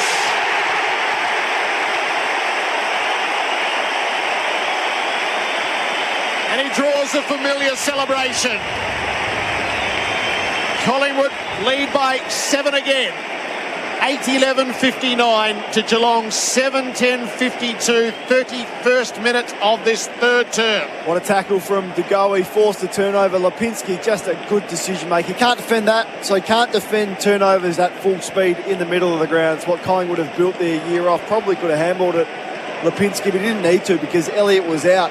And I love the fact that he eventually went back and nailed the goal. He could be a real wild card in this last quarter. He's done it before. He's done it time and time again this year. Hasn't been his best day, his first goal for the afternoon, but he'll continually work and lead up, and he's a tricky matchup, and Geelong won't be able to defend if they continually turn the footy over in that space. Collingwood's defence has been awesome today. A crucial moment for New Farm, Australian through and through. Centre bounce, up goes Darcy Cameron, beaten by Stanley. Guided the tap to Selwood. He's been impactful in this quarter. Limp left foot kick forward. Split between Hoskin, Elliott and Smith. Rowan and Maynard arrive. Both had a piece. And it's Maynard that prevailed. Found a way through and out. Handball to Pendlebury. Unusually wasn't as poised as normal. The ball took a Geelong turn from his handball. Cam Guthrie, penetrating kick, Rowan in front, Quaynor combat in the air, now it's underneath, Smith taps it away, gathered by Noble, but in a rush, he sprays it out on the full third row. Good pressure, a terrific one-on-one win from Maynard. Interesting handball from Pendlebury, as you called, probably needed to find a better option. Dangerfield's gone forward, I like this move, so Dangerfield has gone deep, he's got the Murphy matchup. Zach Guthrie with a set-up kick. They come from the square. Can anyone leap? The fist from Maynard. Double back to Hoskin Elliott. Dangerous kick. Going to bounce for Blitzarves. He'll be tackled immediately. Got it loose to Selwood. He was crowded out quickly, and the Cats, the best they can do is gobble up McCreary. Oh, it's coming from everywhere. It is. There is no time. There is no space. You can't think. You just got to do. It's that sort of final, 50 metres out from Geelong's goal. The wrestle from the ruckman, the quick kick Lipinski gets Collingwood back to the wing. A fumble from Henry, it's not his first. Towed away by Cox, so clever to Elliott. And then to McCreary, Cats have one back. So he goes short to Lipinski. Can he get the run of the ball? Buse came charging out, front on, did well. To Cam Guthrie. Pies well stocked on the wing until Blitzarves crashed the pack, risked his life and limb, and fisted it over the boundary in front of the adoring members at the MCG. How good was Buse? How good was Buse? He was the defensive player inside 50, so they couldn't go long, but then he had to win a big 50-50 ground ball. Didn't hesitate. Courageous piece of play, saved the goal. 31 seconds left in the term. The ball is at halfway. Cameron was able to win a tap and the footy. Hand pass it up to Lipinski, who's hot. Quaynor, clever hand pass to Pendlebury. He'll put it in the middle for side bottom. One last foray. Delivers low down inside 50. Splendid spoil by Stewart on Johnson. Still they fight on. Quaynor got it from Crisp, couldn't make anything of it. Tui at the defensive 50, turned back into trouble. Hand pass to Stewart, cleared the area, but for how long? Bouncing ball got away from Noble, and that is three-quarter time. Collingwood built their lead from 1 to 7, but the tension sits so thickly over this game at the final change. Collingwood 8-11-59, Geelong 7-10-52. Goal kickers, Johnson has 2, with singles to Lipinski, Elliott, Josh Dacos, Chris Hoskin, Elliott and Myercheck. While for the Cats, 2 for Cameron, 2 for Rowan, and 1 each to Duncan, Hawkins and Close. 3-quarter time in the qualifying final. Collingwood by 7. We're in the Coates commentary box. Coates, we're more than higher. We're equipped for anything. That quarter on AFL Nation was for Victoria Police. Use the police assistance line for non-urgent situations.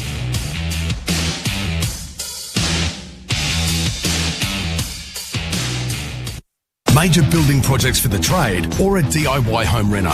Robot Building Supplies is the Australian-owned family-run business you can trust. Robots got it. Robot's product range is vast and world-class. And when it comes to product knowledge... Robots got it. Next-day delivery in Metro Melbourne. Robots got it. Over 70 years' experience and reliability helping Melburnians. Robot Building Supplies. Notting Hill, Sunshine, Preston, Dramana, Pakenham, Coldstream and Darnham. robotbuildingsupplies.com.au. ROBOT, Robot Building Supplies. The Monopoly game at Macca's is back, with $578 million and prizes to be won. Prizes like free fuel for a year with Ampol, a $10,000 Webjet gift card and more. Download the My Macca's app and play today.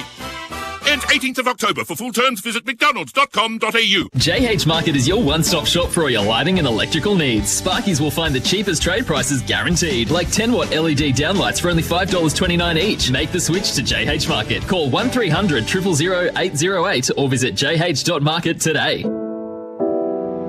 If you've been injured on the road or at work, how far do you let it go on before you say, enough is enough?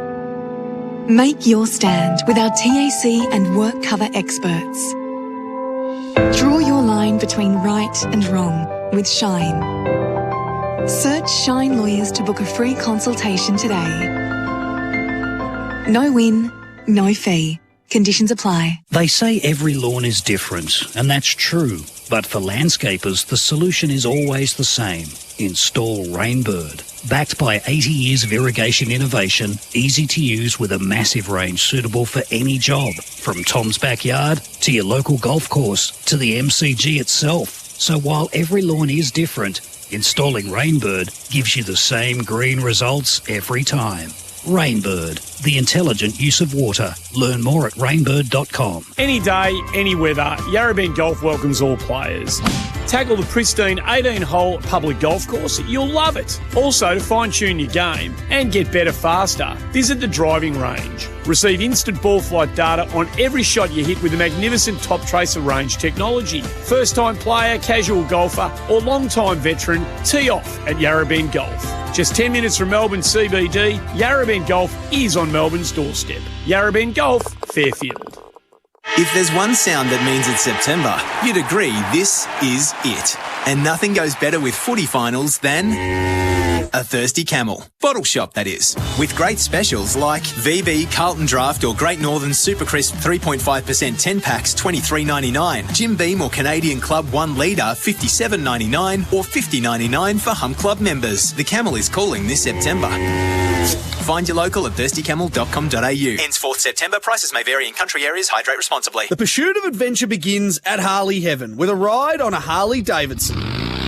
And with new motorcycles becoming harder to get, they've got stock. We have Melbourne's largest range of new and used Harley-Davidson motorcycles ready for immediate delivery. With great in-house finance and insurance offers, we can have approved customers out on their dream Harley-Davidson motorcycle this week. Start your search now at your local Harley Heaven, City, Dandenong and Ringwood. Find more details at harleyheaven.com.au. Why wait till December? It's already summer in the Northern Territory. Seek an early summer holiday in the NT. Visit northernterritory.com/summer today for exclusive NT summer deals and offers. Bring some excitement to game day with Big Screen Video, Australia's digital display experts. We're giving 10 lucky sports clubs the chance to win a $10,000 grant towards their own LED scoreboard. Register now at iCanWin.com.au/BSB. T&Cs apply. See website for details.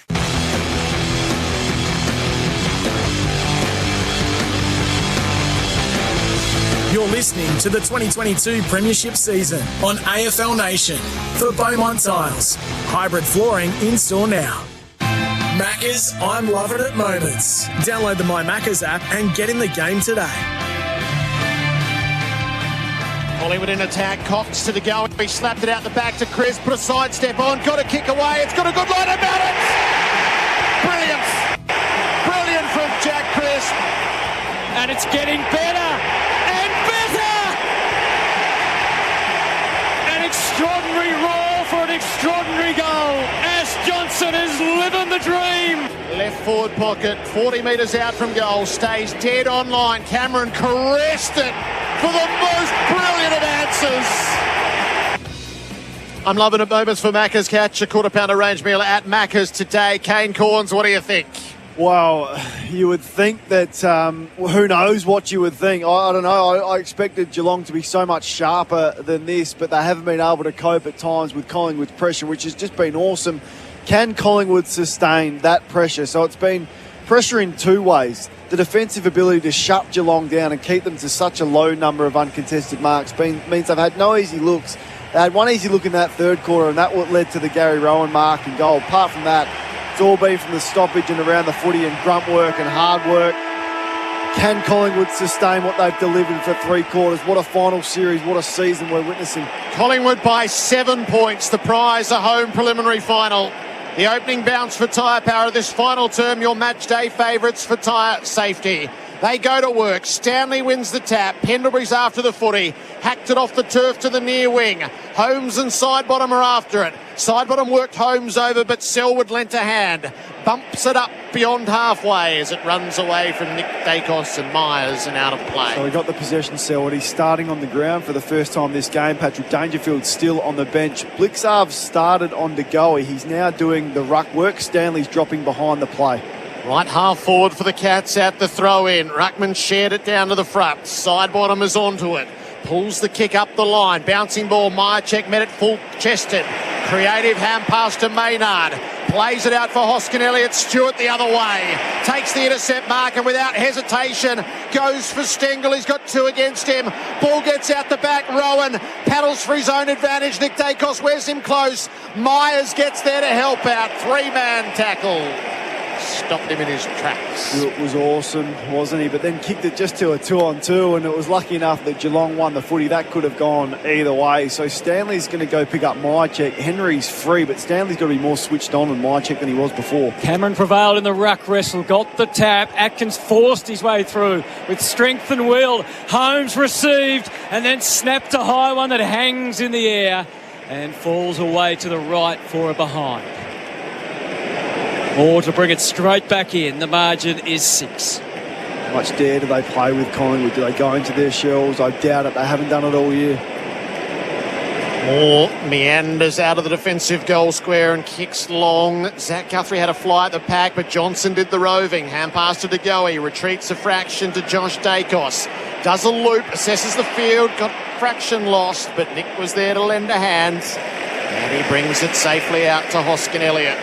They're definitely loading up more, so they're going to play with a free behind the ball. At this stage at Stanley, they haven't done that to this point in this game, so they're really going to try and make it harder for Collingwood and force them to try and change the angles, hit the 45 kicks, which they've just done now. Up to Queen. Switch is on through Moore. And it's Howe who's broken out the near side. The kick comes here. Now for Sidebottom or longer for McCreery. He couldn't mark. Holmes onto the footy. Creative hand pass. No, it bounced away from Blitzarves. Sidebottom retrieves for the Pies. Brings it inboard to Pendlebury. McCreery. They've got two across half forward. He missed Cameron but found Josh Dacos. Arched the back. Hand pass to Lipinski. Now to De Goey. The goals are his. De Goey strikes and Collingwood get the first of the final term. The lead is 12. 9-11 to 7-11. On the Tyre Power scoreboard, your match day favourites for tyre safety. Well, how brave are they going to be? They're going to be pretty brave.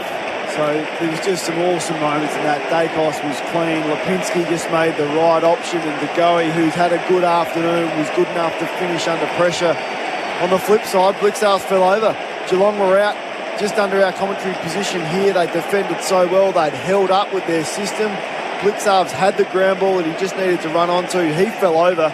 Collingwood forced the turnover, and that's what the goal came off. So Geelong have had some players that have had almost career worst nights. at the worst time to have a career worst night. Blitzar's one of them. Centre bounce, it's tapped loose to Atkins. He got through and got a handball to Selwood. Springboards the Cats high into the 50. Cameron turned around at the right moment and was able to get both arms up and drag down the mark.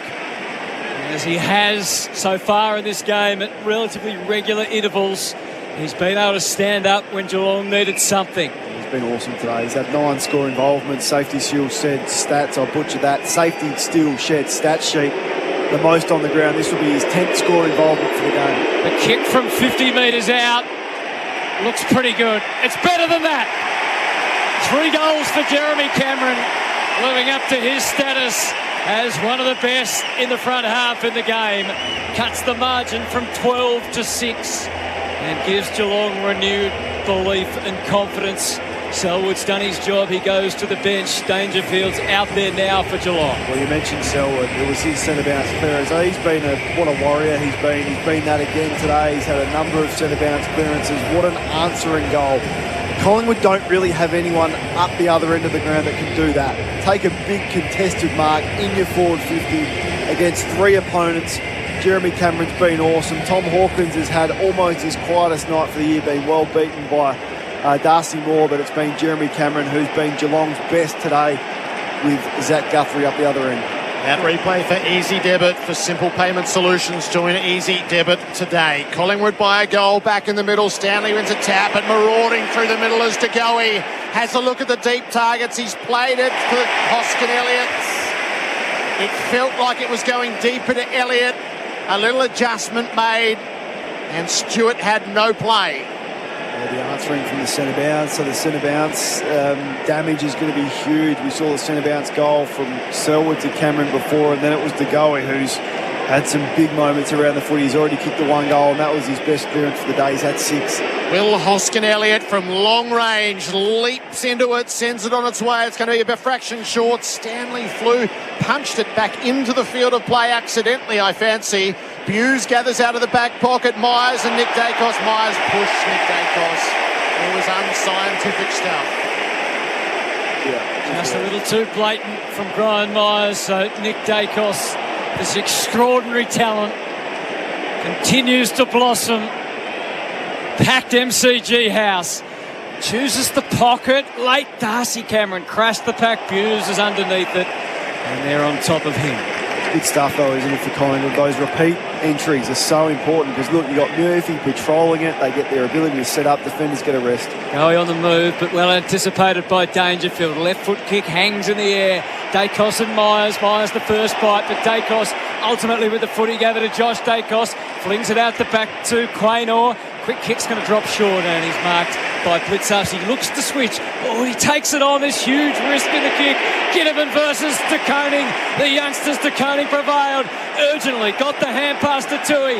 Now the Cats have got some options. Holmes runs the wing. Hand pass to Tui. Over the top to Close. He'll get to 60. He passes wide. Too wide for Cameron. And it's out on the full. What about the kick from Blitzarch that De Koning was good enough to mark, and then they were away. A couple of times only today they've had opportunities like that, but they butchered the last kick. Darcy Moore on the restart, out of the back pocket. He will take the territory down the line. Myercheck presents in front. De Koning the lunging spoil. Howe, clever hand pass. Adams went across the turf for side bottom. I don't think he did him any favours. Tui inserts into the fray and it's all tied up. Have gone 8 minutes of the final term on the Makita Rule the Outdoors clock.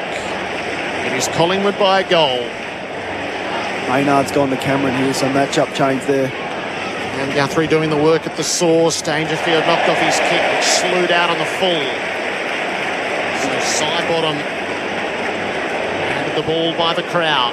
Rush today, Danger. I mean, he's had some good moments, but just his ball use has let him down. Side bottom down the line. De Koning is well placed. Myercheck made the spoil. Atkins hand pass charged down by Ginnivan. Atkins goes again. Kept the hands free. Hand pass to Holmes. Step back inboard.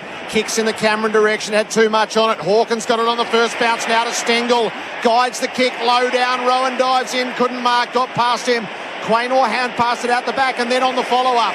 Out to Josh Dacos. Kicks out of danger. Down the wing. Great Mark Lipinski. He turns and goes. He blasts for Elliott. He's in a paddock. He marks at 50. Will he roll? He waits. He looks. He didn't go.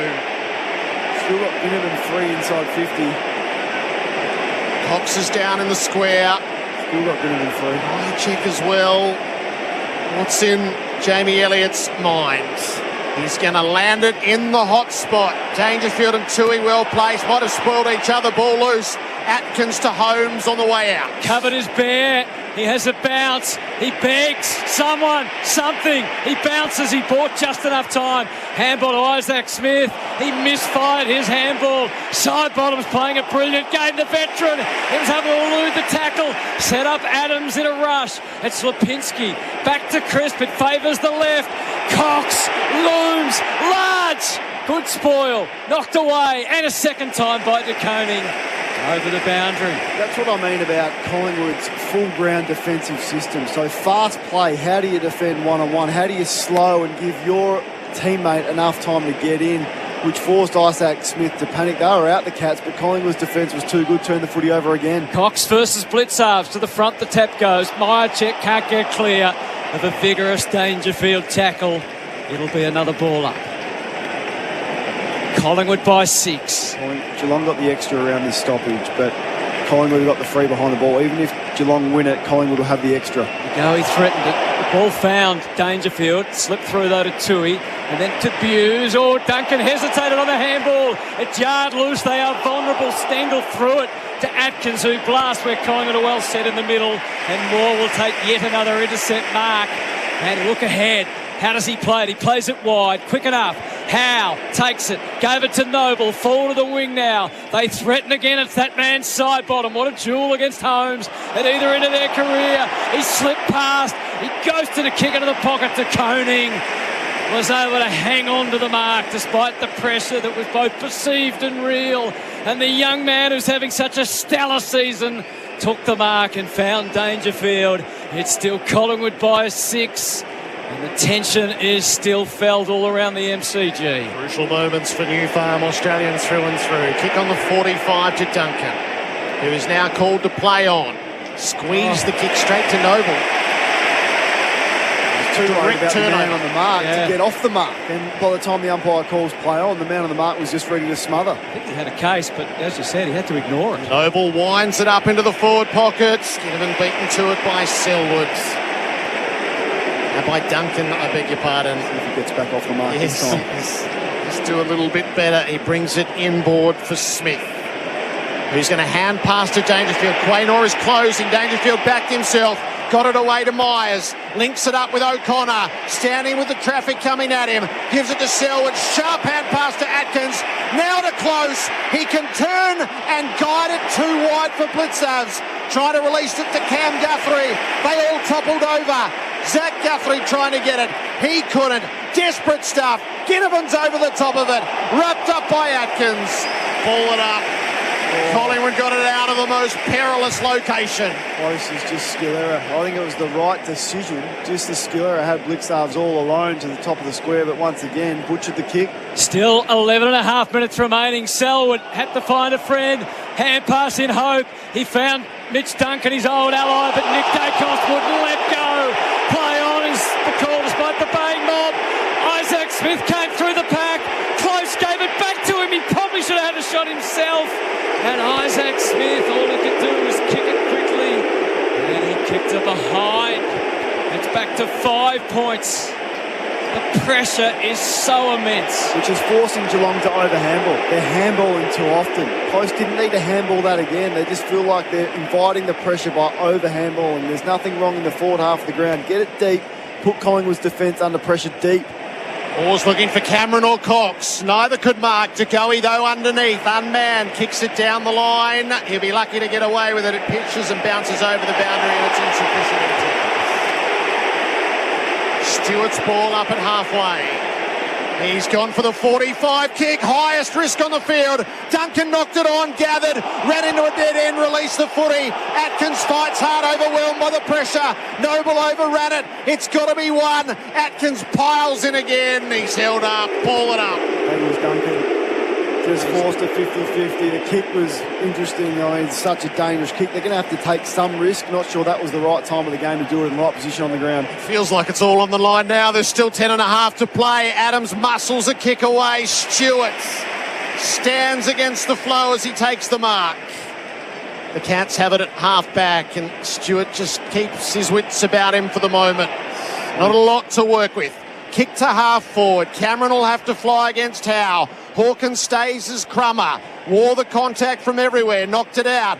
Pendlebury to Howe. To Nick Dacos out the back to Noble. Being hunted.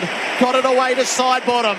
Looking for a target. He's gone for Ginnivan. Didn't find him cleanly, but Ginnivan knocked it on. Pendlebury's there to help. Back to Sidebottom, took the tackle, played for the boundary, got the good call. Throw it in. Lucky to duck the tackle, didn't dispose of the footy. Luckily the boundary line was there. The umpire, Brett Roseberry, gave him more grace than I would have. That was holding the ball. Throw in at half forward though instead. Geelong Cox got clear, got the tap down. Atkins has been immense in this last quarter. Knocks it for Holmes. Dispossessed by Adams. Play on. Pendlebury instinctive to Nick Dacos. And more of the same. That football mouse. That football know-how to Ginnivan, who kicks to half forward. Johnson's loose. Elliott is forward. He's covered by Zach Guthrie. He goes forward and back. He wants it long. He's set up with Hoskin Elliott to fly. Almost the mark to Zach Guthrie. A hand pass from Isaac Smith. Trying to get some run for the Cats. Off to Tui. Short and wide to Buse is okay. He doesn't take the instant kick down the line. Tries to get some semblance of composure. 60 Geelong, 65 Collingwood. We've ticked up to 15 minutes in the most amazing final term. Long kick along the wing to Koning was pretty good. Couldn't release it cleanly. That was the noise from the Collingwood crowd. Play on. Holmes found Myers. I think he was out. No. Play on. It scrambled down the line. It bypassed Moore and Hawkins. Jeremy Cameron, superb. Saw what was coming. It was Hawkins. It was Selwood. And now it's Stengel. The open goal. He gave it a close just to make sure of it. Geelong are back in front in a pulsating final term. Jeremy Cameron is hurt, but pain is temporary. Well, this will be a big story if Jeremy Cameron is hurt. He was going to go back, and he's just having a discussion with the doctor and the physio now. He went to ground. It might just be cramp. I reckon he just had some pickle juice, so it might be okay. But how good was Hawkins and Selwood, the two veterans in that piece of play? That ball used from Selwood, just a cool head when there's been no cool heads for Geelong out there all day, to lower his eyes and hit a target inside 50 to Stengel. The handball then. He has been. I don't think he's been one of their best, Selwood, and just that finals experience, he's been there more than anyone. What he equals Michael Tuck next week, you were telling me off air, Hutto. So he's been in this position more times than any player in AFL history besides Michael Tuck. That's what you get with experience. Game on. Huge goal against the run of play. Geelong by a point. Collingwood will be undaunted. Duncan won the footy though. Selwood again. Kicks to half forward. Stengel ran past it. Close trying one way. Noble the other. Noble got caught by Close. He stuck the tackle hard and wins a ball up at right half forward. Toro count on a tackle of the night. Dangerfield's gone to full forward again. Cats 55 from goal at the ball up. But threw a boot at it. Pendlebury to Hoskin Elliott. Got a territorial reprieve. Tui dropped the chest mark. Adams, as a result, gathers. He looks into the middle. Hit the ankle on the kick. To go, he ducked into a tackle. He's over the footy. Umpire quick on the whistle to Adams ball it up. Hurt. Keep an eye on that groin. He's on the ground. He had that kick he almost missed the footy, and he's in all sorts of pain. Grabbing at that groin, of course, his first game back in today. Looks to have re-injured that groin. Oh, yes, that's a terrible sign. He's a forlorn figure. Would have to, as an instant reaction, say his final series is over. Such a heart and soul player for Collingwood.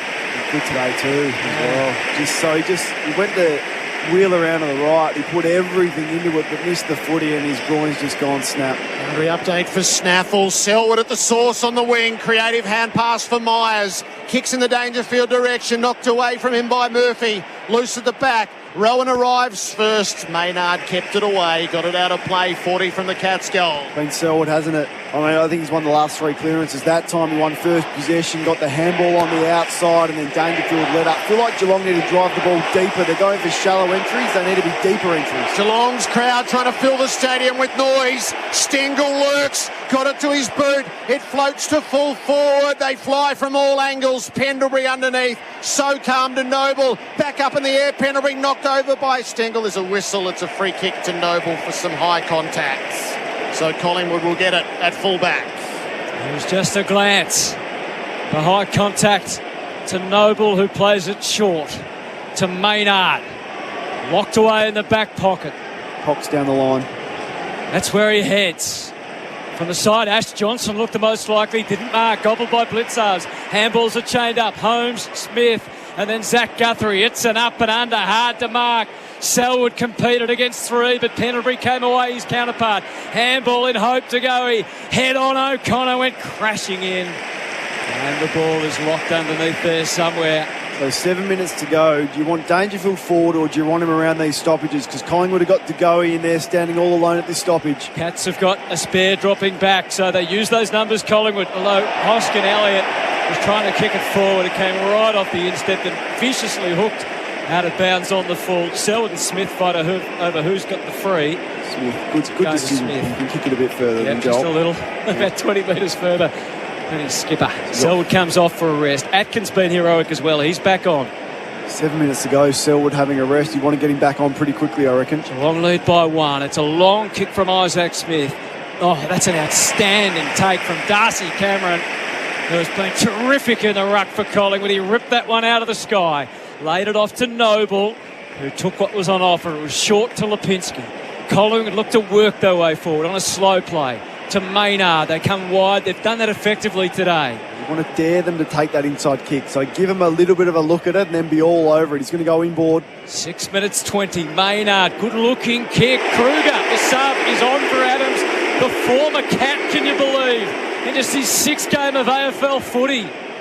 Long-term injury, thought his season was done. Here he is in a final against his old team. Going long for Darcy Cameron. At the back, Ginnivan. Kick smothered instantly. O'Connor saw close, found close. And he decides just to take the air out at half-back. 66 Geelong, 65 Collingwood in the most gripping qualifying final. It's all too close, Hutto. Close, kicks it up the line. Hawkins and Maynard. Maynard got rid of Hawkins and took the mark. Too easy. This is the second intercept mark down the line they've taken. First from Cameron, now from Maynard. Hawkins got to be stronger in the aerial contest. Can't be outmarked. Maynard to Noble. 5.5 to play. Collingwood chasing the game. They have had so much barrier trial practice at this. Noble sets them up to a milling pack. Kruger has a fly at it, knocked away of Smith. Took the territory more against Dangerfield. Dangerfield jarred it clear. Then they're all after it. Maynard will win it for the Pies. Hand pass to Nick Dacos. Caress the kick. Lipinski kicks beautifully. Pendlebury links it up. De Goey eyes the big sticks and puts Collingwood back in front. They just cannot be killed. 5 minutes to go. Collingwood snatch it back. Jordan De Goey in full flight takes his turn. 10-11-71 to Geelong 9-12-66. Tyre Power scoreboard, your match day favourites for tyre safety. Ball goes to Geelong's forward 50. Collingwood win the one-on-one at ground level through. Maynard gave it off to Dacos, who could have easily bombed it long like any 19-year-old kid would have done in his first final. He didn't do that. He lowered his eyes to Lipinski and then they were away. That's what they've done all year. If you wanted a piece of play that has encapsulated Collingwood's year, go and watch that one back. Maynard was awesome, Dacos was awesome, and De Goey proves to be the match winner today if they get over the line. Selwood and Stengel are both on the bench for Geelong. Hard to believe. They're behind now in the dying minutes. The tap from Blitzarves. Guthrie, Atkins tried to wrestle onto it. It fell for Darcy Cameron. Kick forward is beautifully marked by Tui.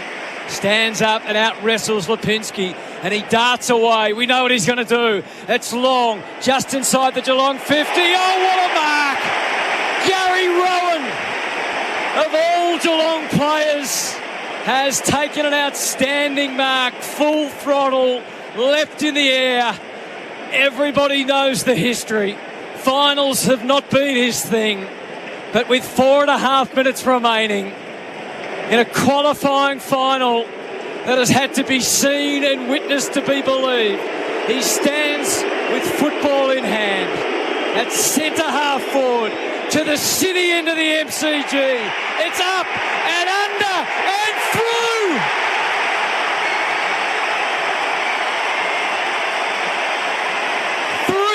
To Gary Rowan. He takes in the cold night air with a steely look on his face as the Cats are back in front by 1 point. Can this game get any better? Unbelievable. Gary Rowan, of all people, comes from 5 deep and takes a hanger on the edge of 50 and goes back and slots an absolute bomb that did not look like missing. We're looking from it behind the goals. That couldn't have split the middle any cleaner. He salutes the air, he punches the air. Game on once again. Tui was awesome. Those one-on-one contests that he won at half-back, drove it deep. They should have done more of that, Geelong. In hindsight, drive the ball inside 50. They've taken 13 inside 50 marks to 8 as the umpire's going to bounce that one again. In fact, he'll throw it up again. That deflates it a bit, Jared. 8th lead change. There's 3 minutes and 50 seconds to go. Cats by a point. To go, he tried to charge through, went without it. Atkins came the other way. Kicks the Cats to full forward. Hawkins at the back, brought to ground though by Moore. Rowan does the roving. Quaynor disputes it. Side bottoms on the scene. Hawkins gathers, two-man tackle, toppled the tree. Umpire waves play on. Pull it up. He's lucky. Didn't dispose of the ball, was tackled. Threw it out. Should have been a free kick to Collingwood. 40 out from Geelong's goal. Cameron got rid of Hawkins. Kicks toward the boundary. I reckon it pitched on the line, and Murphy arrived and McCreery arrived to knock it over and avert the insufficient intent. 91,525 in the house. What a day. What a last 3 minutes and 21 seconds we've got coming our way. There's nowhere else in the world you would rather be. Blitzavs taps at boundary side. Pendlebury grapples with Cam Guthrie. Guthrie got it. Hand pass forward. Blitzavs slipped over again. To go he gathers. He kicks expansively and brilliantly. Crisp. He'll give it out the far side to Josh Dacos. This is Collingwood. He's trying to get it to Noble over the top. He couldn't. He got under the kick instead. Stewart comes back. Elliott made the contest. Noble's in it. Bew's got a hold up. Ginnivan off the ground. Elliott against the boundary. Stewart knocked him over the line. 2:45 to go, and it's going to be played in a complete frenzy. Hughes and Stewart, tip your hat. They were awesome, outnumbered 3-on-2, but Blitzarves, they were out. Geelong streaming inside forward 50. He fumbled it, then he fell over again. How are you coping? 60 metres out from goal, throw in. Collingwood attack, Josh Dacos grounds it up. Ginnivan didn't take possession. It was oh so clever. Crisp fired away, and scores are tied. Oh, that possibility, that third possibility looms. Are we headed for extra time? As if we hadn't had enough of this already. Put Hawkins behind the ball, Chris Scott, which is interesting. 2:31 to play, and the game is there to be won. Scores level. Tui out of fullback. Kicks hard. They all fly. Selwood got most hands to it. Underneath the tackles are Stern. Side bottom, who's had a hell of a game, holds up O'Connor. It's trapped at left half forward for Collingwood. Hawkins is going to do the ruck work so they can get a spare behind the ball. That's Blitzarves. Tap came the way of Lipinski. Hand pass near to Goey. Crisp is there, gathers the footy, gives it to Noble, has a look inside 50, kicks for Elliott, 2 against, Bew's in front, didn't mark, Josh Dacos got it to boot, it won't score. It is out on the full, and the draw is there with 2 minutes to play still. Exactly 2 minutes remaining, 120 glorious seconds as Blitzarves heaves it high Dangerfield arrives. Howe matched him in the air at the front. Stewart a fumble. McCreary got through the first and the second tackle. Dispossessed. Claims of ball. Play on. That's what Stewart does. Nurdles a kick forward. Cam Guthrie gave it to Duncan. Instant pressure. Kept his head. Handball back to Guthrie. He spots Jeremy Cameron. It bounces for him beautifully. He kicks off that left boot. It's Gary Rowan. He dropped it. It bounces back. It has to be a goal. He handballed it off. And Holmes sends it home. They took the country road, but they are in front. They tried their darndest to stuff it up. Such has been their unconvincing method. But Geelong are in front, and it's theirs to lose in the most unbelievable tension-filled final. Oh my goodness. Geelong have done to Collingwood what Collingwood have done to 10 teams this year, but there's more to play out. A big minute 20. We know the 6, 6 and 6. You can't do anything. You can't put Hawkins behind the ball, get your best players on ball and go toe-to-toe and win a centre-bounce clearance. Rowan almost stuffed it up, but he was composed enough. Guthrie was awesome. Jeremy Cameron, what a player, what a game he's played today. Set that goal up. Collingwood have to come up with a tying goal. Cameron punched it. Cameron took it. Bouncing ball at half forward. Stengels rolled to hold it up against side bottom and hand it to the up. Chris Scott has rushed down to the bench. He can't stand to be away from it. Ball it up. Half forward for the Cats. Leading by a goal. Chris trying to muscle his way through. Hand pass cut off by Jeremy Cameron. Off to Dangerfield. Up and down the mine shaft. He's going to mark his own footy. Side bottom kept it clear and Collingwood have it. Maynard to Pendlebury. Over his head. Back to Maynard. Desperate to McCreary. Fumbled. Kept it alive. Close did a great job. Edged it to Selwood. Kicked it to Dangerfield. Now time is Geelong's ally. 40 seconds left. Stop play. Dangerfield has the ball at right half forward. He will take as long as he's allowed, and that's enough, the umpire said. Kick to Hawkins. It's loose underneath after Howe couldn't mark.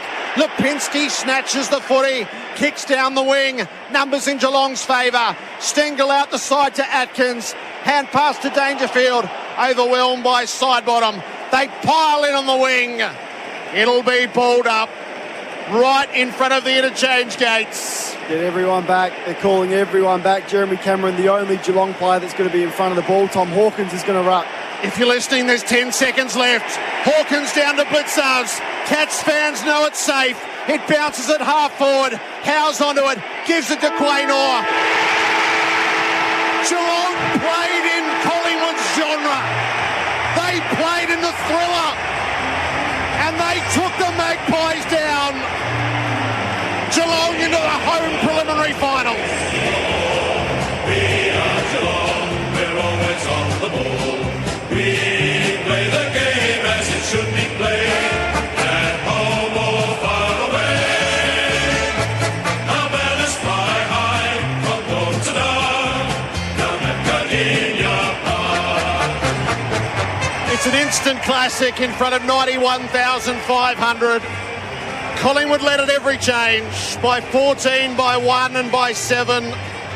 But Geelong kicked 4 goals to 2 in the final stanza and came from 12 points down to run down the best close finish team we've ever seen. The Cats by 6. We are Geelong, the greatest team of all. We are Geelong, we're always on the ball. We play the game as it should be played.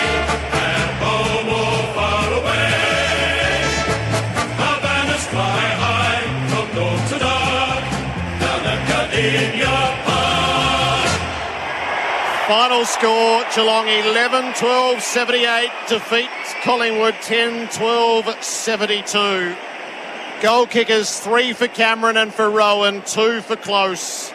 Holmes, Duncan and Hawkins 1 apiece. For Collingwood, 2 to DeGoey and 2 to Johnson, with singles to Lipinski, Elliott, Josh Dacott, Crisp, Hoskin Elliott and Myercheck. If anyone's got a stiff drink, bring him in now. Kane Corns, tell us about it. Oh, my goodness. Make mine a double. What a game it was. I mean, it was just the most high-pressure game I think I've seen in years. And it was 4 quarters of high-pressure stuff. So the game in the final last night we saw, that was great, but it had nothing on that for the full 4 quarters. They look like 2 premiership-winning teams out there today. And you wouldn't be surprised if these 2 teams meet in the grand final. Chris Scott came down to the interchange bench for the last minute. After the siren, he stormed straight off to the interchange bench. There was no festivities. There was no hugging of players. Cam Guthrie went over and went to him, but he wasn't going to anyone. So you can sense the relief from the Geelong coaches. You would approve of that, Cam? Well, absolutely, because he knows there's more business. He wouldn't be happy with what he saw today. I think the overwhelming feeling is relief. Yeah. And that's all it was, because they didn't play anywhere near their best footy today. Miles off there. Miles off it. And it wasn't like they did obviously steady and get the game to look more like their game, but I know there's pressure and it's slippery, but the fumbles, it was amazing, wasn't it? We spoke about the 2007 preliminary final, and that was that game revisited. It was, yeah. Just so racked with tension on the historic circumstances. These burdens are real. Yep. Yeah, so this is mysticism in sport. It is real, and it had to be overcome today. And they have, but there's such strong echoes of that prelim. So unconvincing. Nathan Buckley talked about it first thing in the week, didn't he? First quarters for Geelong, and I think, that's the sort of thing us journos would say. But as an ex-coach, he put it straight away on the agenda. Just as you said, underlining how real it was, and we saw it out there. Okay, it might be a new team, but there's a lot of players who've had that lived experience before. Yeah, no doubt. And it was the experience that came through in the end, didn't it? I mean, Jeremy Cameron hasn't played in heaps of finals, but the experience that he's got, he was so important. We saw Joel Selwood and his touches. We saw how composed Guthrie was in traffic, and we saw that late, which led to the Gary Rowan goal. Thrilled for Gary Rowan, really. And it's well worth revisiting Chris Scott's comments on him on Monday night, and that will be played during the week, the belief that they had on him. And he almost said Gary Rowan might be the difference between whether we win or lose this game. Well, in the end, he was, because he was the one that kicked 3 important goals and took that big hanger late in the game, and then set up the last goal as well by getting in behind. But you just admire Collingwood. I mean, it was a work of art, the way that they were able to restrict Geelong like almost no one else has today. I mean, they just strangled them. Not only strangled them around the ground, and you can judge that by the uncontested marks or lack thereof, and Geelong's inability to transition the ball from their back 50. I haven't seen them strangled like that all year, but they did that. But then it was the open field play as well. Like the amount of times that you thought Geelong were out, but then Collingwood were able to number off in fast play defence and slow them up and then turn the footy over.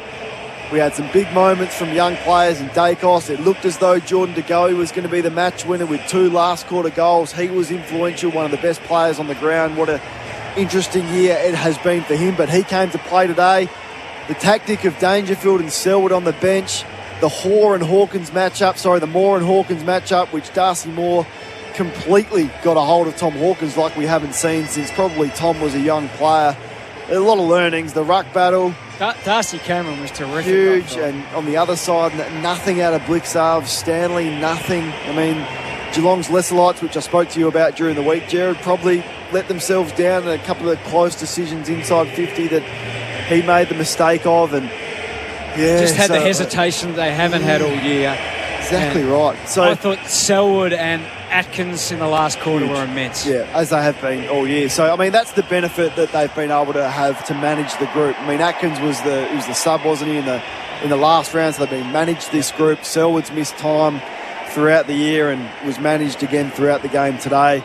We've got the big Taylor Adams injury. What now for Collingwood? Yeah. I mean, there's talking points everywhere. Jared, you talk back set for the next 3 weeks, but how do they regroup now, Collingwood? What a final series, though. Amazing. We have just had 3 different but just unimaginably good games. We're back at the MCG. We're back at big stadiums, huge crowds. But for Collingwood, they've given just so much. They lose Taylor Adams. It's cruel for him.